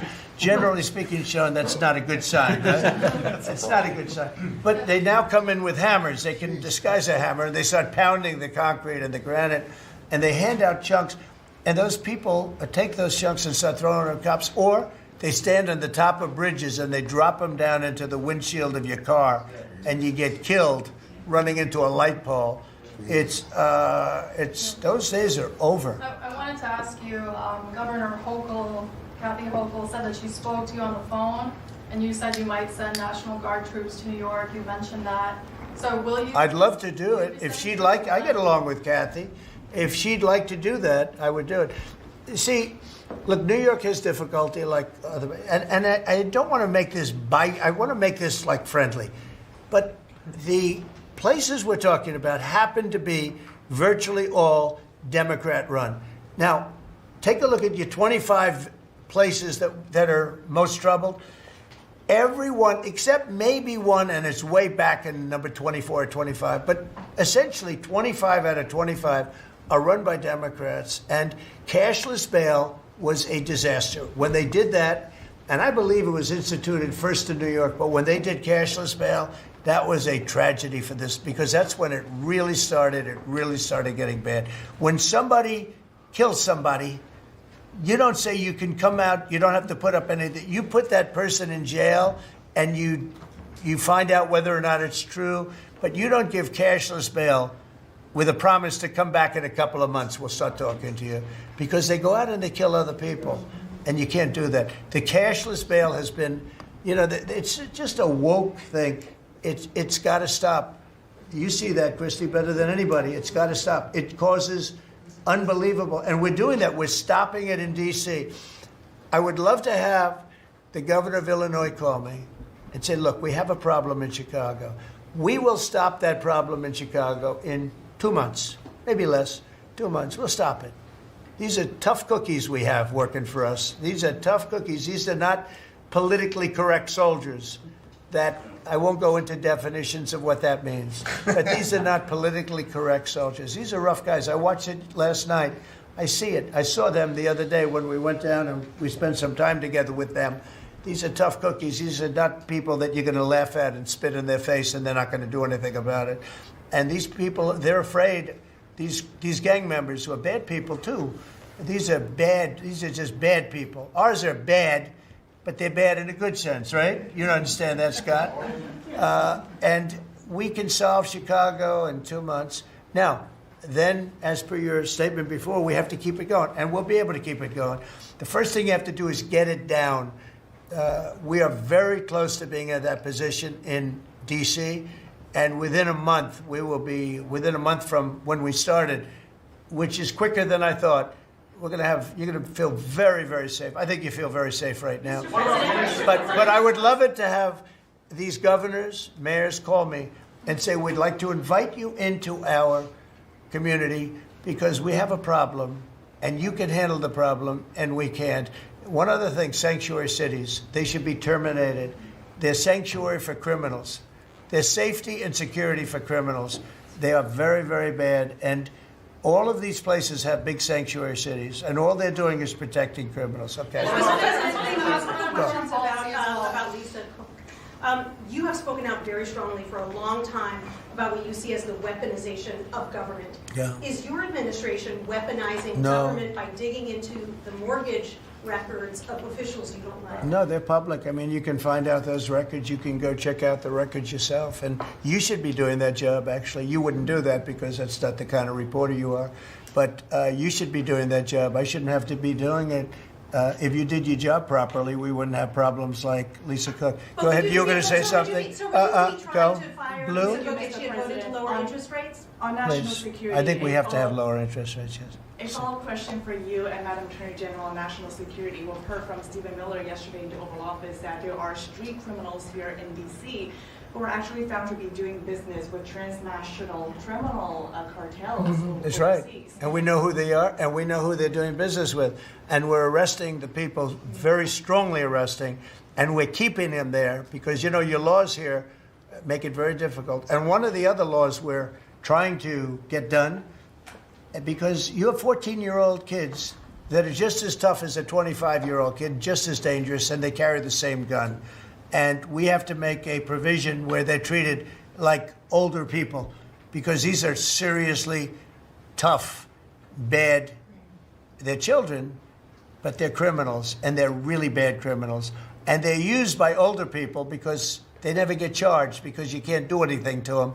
But we are getting that change, Pam, I hope, because you have 14-year-old kids that are evil, they're sick, and they have to be put away. Something has to be done because you can't have a society where they're allowed to walk the street. You know that better than anybody. Mr. President, on your way to Alaska. I can't believe it. You're not tired holding that? I have a few more questions. How strong are you? How strong are you? Look at him. He's been holding that thing for 3 hours.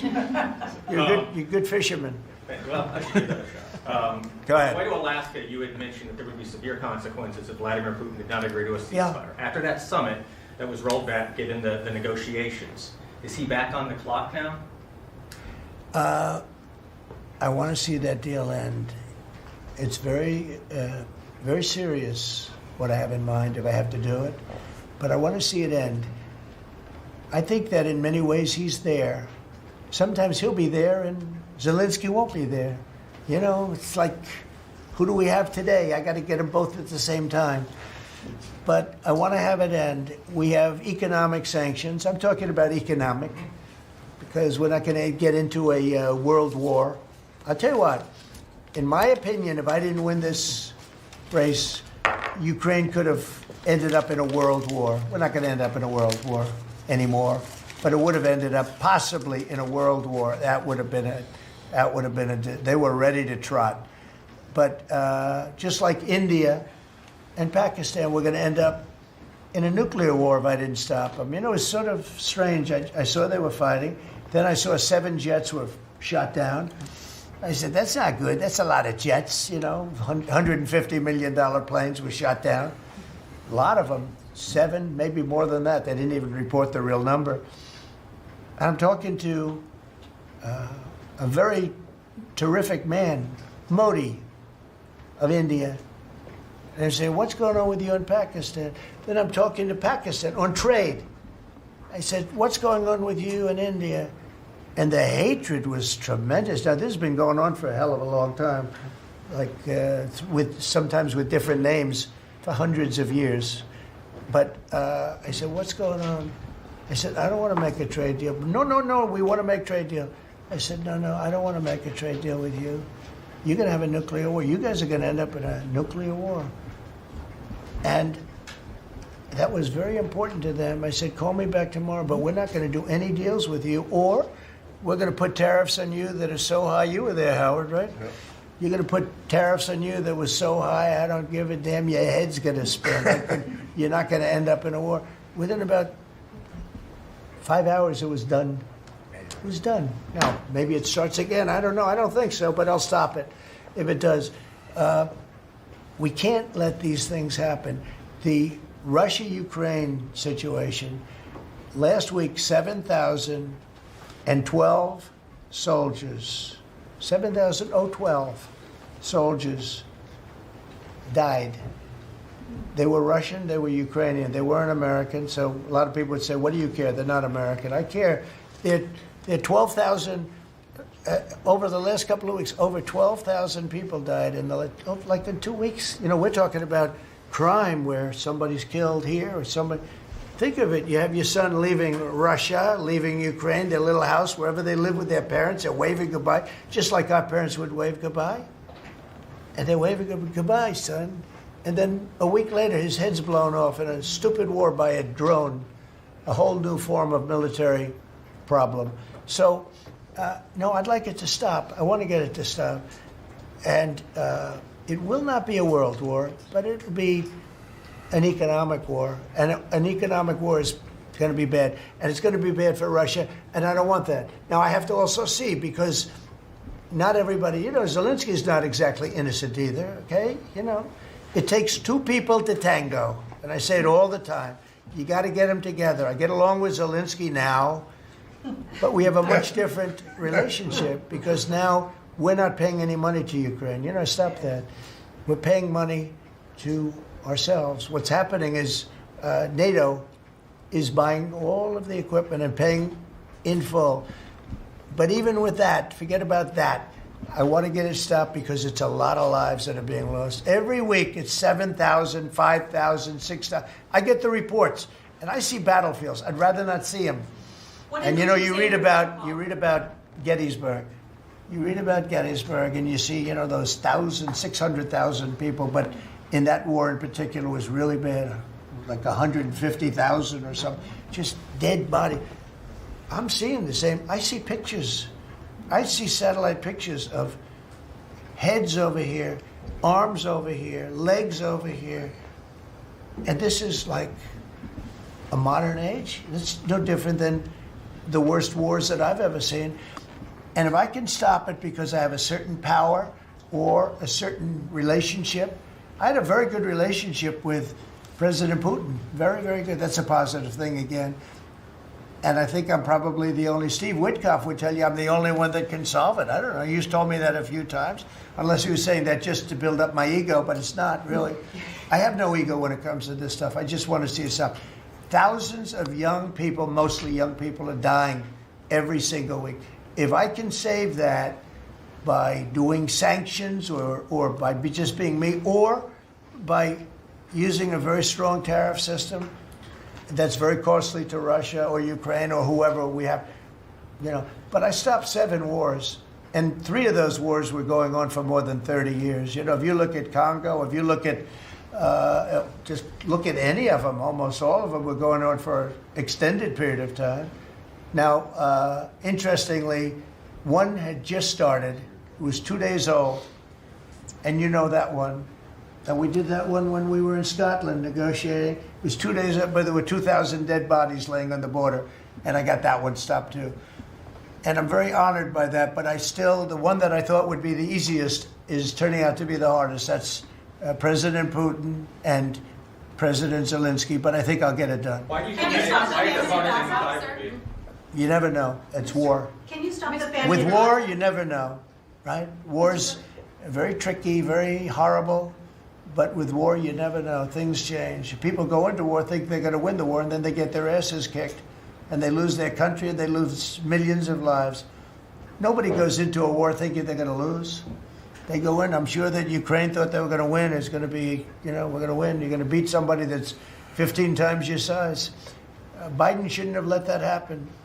Biden shouldn't have. I mean, the man was grossly incompetent. He should have never been there. That would have never happened. But you don't go into a war that's 15 times your size. Do you think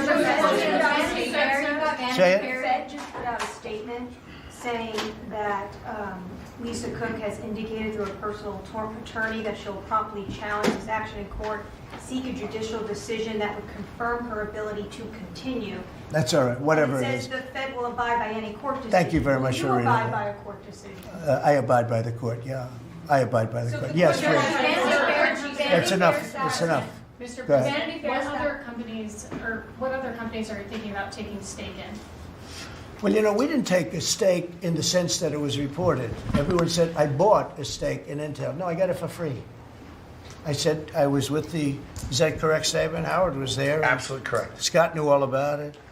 They came in, a man was charged with something by a very good person. Senator Cotton made some statements about the gentleman that was running Intel. When he came in, and I said some rough things about him, I said, I'm not happy with it, and they called, and he was very devastated at what I said. I said he should immediately resign.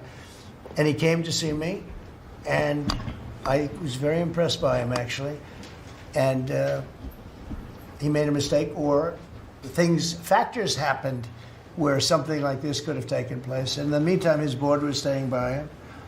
And I said to him, and took about, I would say, less than 45 seconds. I said, you know what you should do if you're smart? Give the United States of America 10% of your company. And he looked at me and he said, I'll do that. I said, I just made $11 billion for the United States. And we made the deal. I didn't pay, we didn't write a check. Now, I guess Biden, with his stupid CHIPS Act, handed money to all these people that didn't need any money. Exactly. It didn't do anything. You know, they're giving billions of dollars to everybody. They all have so much money, and they have more money. But there's no commitment that you had to build. They just took all this money. It's the stupidest thing I've ever seen. See, with tariffs, they have to come in. Because if they don't come in, they can't sell into our country. So it's power, and you don't have to give up any money. But I said to him very simply, I'm glad we're straightening this out, because everyone thinks I bought in. No. I said, it would be great, we'd be a great partner for you, and I want to see Intel do well. You know, Intel was a great company, and it can be a great company again. But I said, I think it would be good if we own 10% of your company. He said, I'll make that deal. And it happens to be worth $11 billion. So we made $11 billion for the country, and then I was criticized by some of the fake news media. That's not the American way. Actually, it is the American way. Now, if I can help other countries or do those deals with others, I would do that. I think it's great. It's good. Builds up our balance sheet. Let me tell you, our country is becoming very rich again. You don't see it. When the CBO came out on Friday and said, we just found $4 trillion, and that goes to reduce our deficit, $4 trillion, and it was from the tariffs.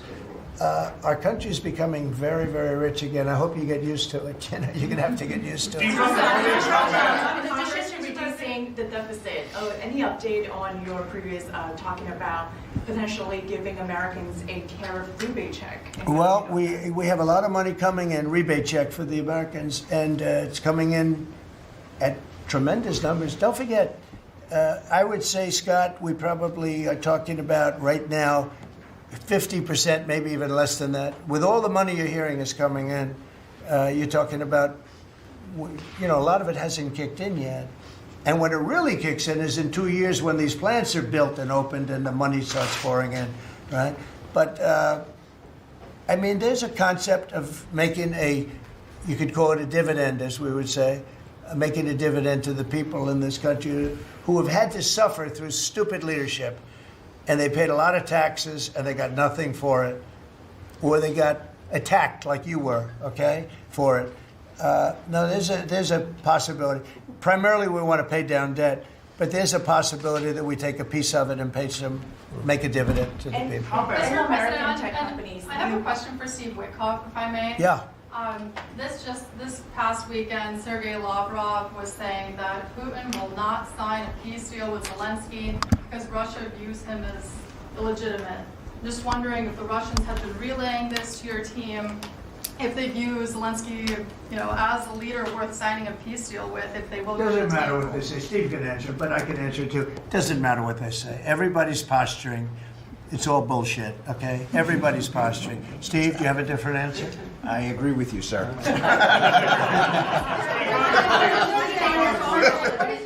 this city, there are 500 people short of the police departmental police.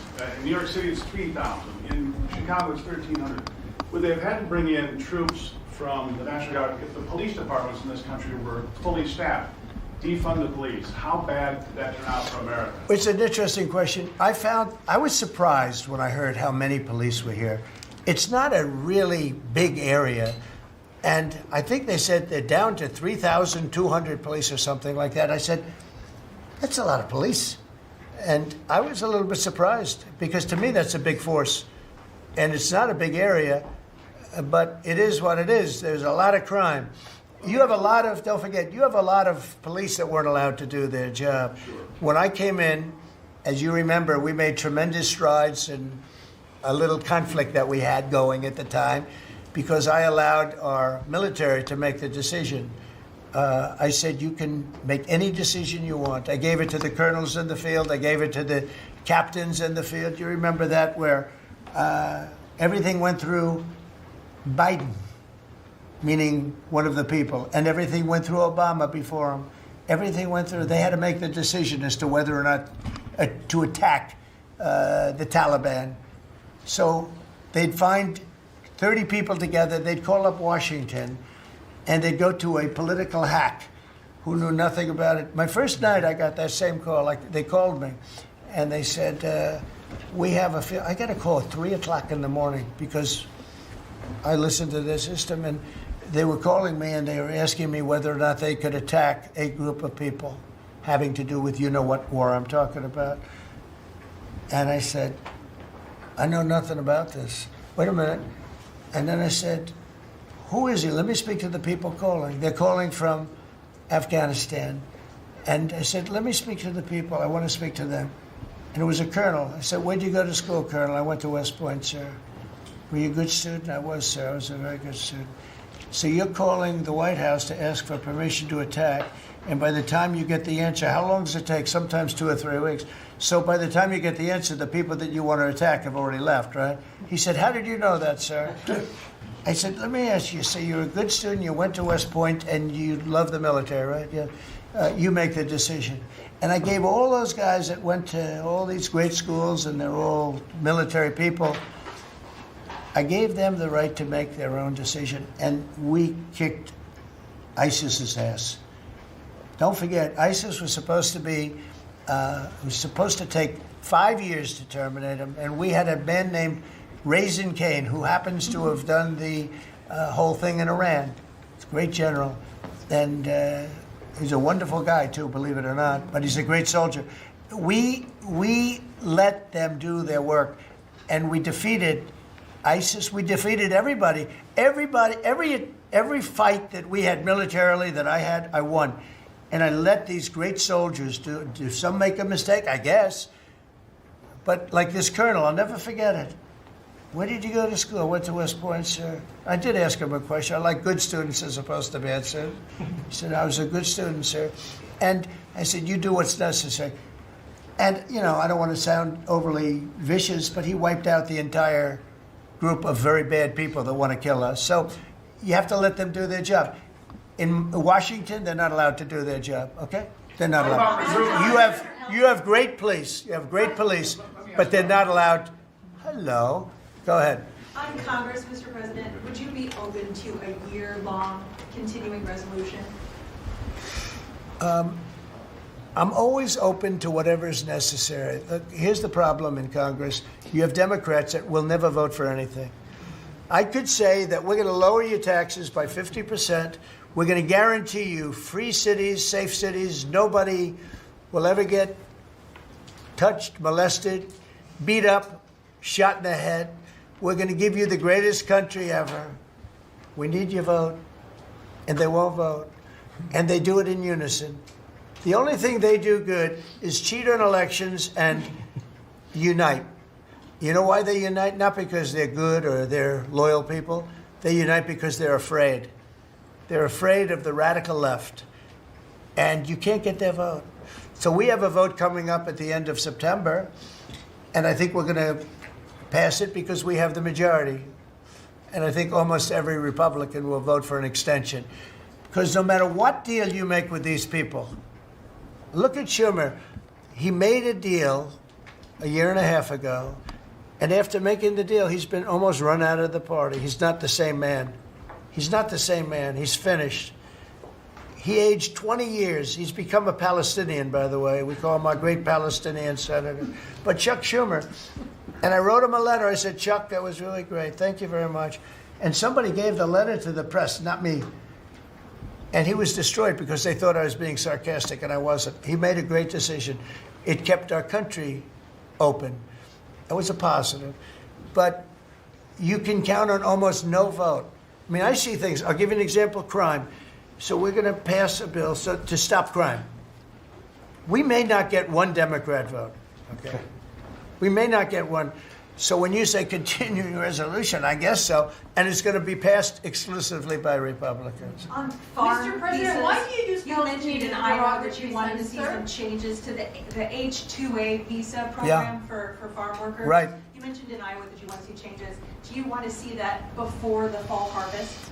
Well, I love both groups, and we take care of our farmers, and we also take care of the people that want bad people out of our country. And we're working on something that's going to work really well. We take care of our farmers, but we also have to take care of those people that voted for me because they don't want criminals in our country. And we're working on something where we can take care of both. Mr. President,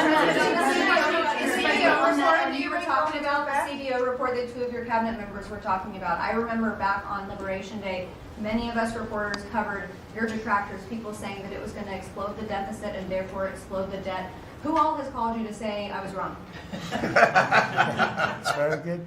You know the answer to that. Okay, yeah, please. Mr. President, Governor Pritzker said yesterday that he, at a press conference, that he would encourage nonviolent resistance to the National Guard if they were sent to Chicago. What's your response to that? He said what? That he would encourage nonviolent resistance if the National Guard is sent to Chicago. Look, this guy doesn't know what resistance is or nonviolent resistance is. He's a bad politician. It's amazing. I mean, if he didn't have the money, he wouldn't get any votes because there's no compelling reason to vote for him. The guy's a major loser. But it would be nice if he would call me. I would change my mind immediately. He said, you know, because everybody knows Chicago is a hellhole right now. Everybody knows it. It's not like he's saying Chicago has much better numbers, right? Well, what's much better? You mean 100 people are going to be murdered? It's going to be much more than that. So I would have much more respect for Pritzker if he'd call me up and say, I have a problem. Can you help me fix it? I would be so happy to do it.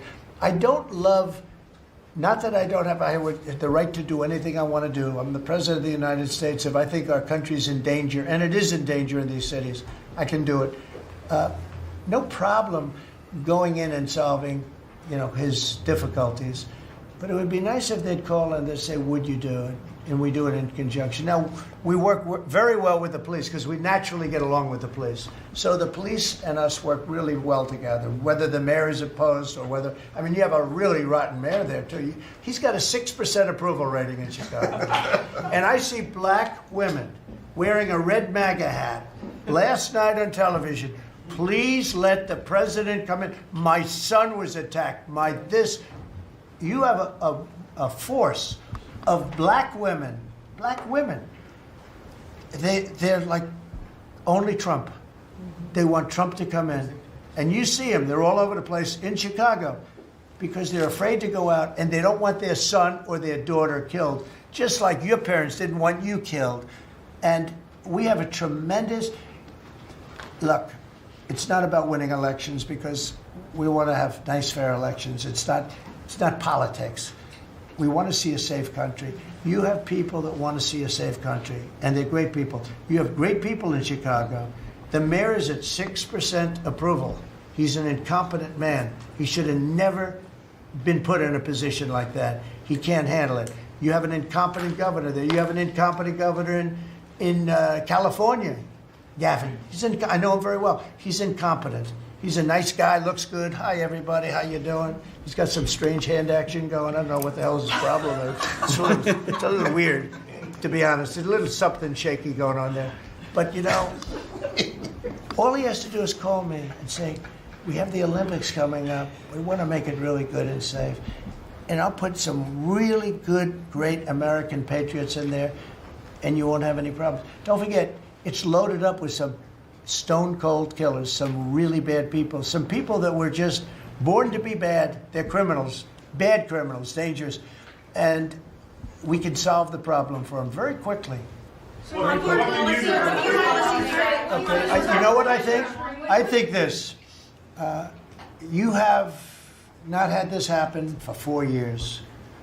You sat and you'd ask one question to Biden, and it was always the ice cream question, right? What flavor ice cream do you like best? I like vanilla. And that was the end of the conference. I think now we've done enough. These people are very busy. I want to just thank, this is the greatest, this has never been done before. First of all, a cabinet meeting was sacred. You'd never let the fake news media in. But the fake news media isn't all fake. It's, a lot of it is, but it's not all. I think it's a great thing. I think maybe it's going to be done in the future. I hope it's going to be done. But you really get the word out. I mean, we had, each one of these people spoke. I think each one, if I thought one of them did badly, I would call that person out. I would say, Christy, what the heck are you doing? No, but no, seriously, you have a very talented group of people. They get along, they work along together. And there's something really nice about just, you know, the openness of what we're doing. It's government. It's an open government. That's what we are. And we haven't made too many mistakes. Maybe we'll, but we haven't made too many mistakes. We've called it right. And I think you can be very proud of your country. We are a respected country again. We are really, right now, respected at the highest level, and we're doing great. And we're a very rich country again, very rich. And that's a good thing, because when we're rich, we can take care of poor. And that's what we're doing. And we're taking care of crime. And I hope, just in finishing, I hope that Illinois, I hope that New York, I hope that California, I hope they call me and they say, I'd love to have you come in and help us out. I will be a totally different person with them. I will respect them for doing it. Thank you all very much.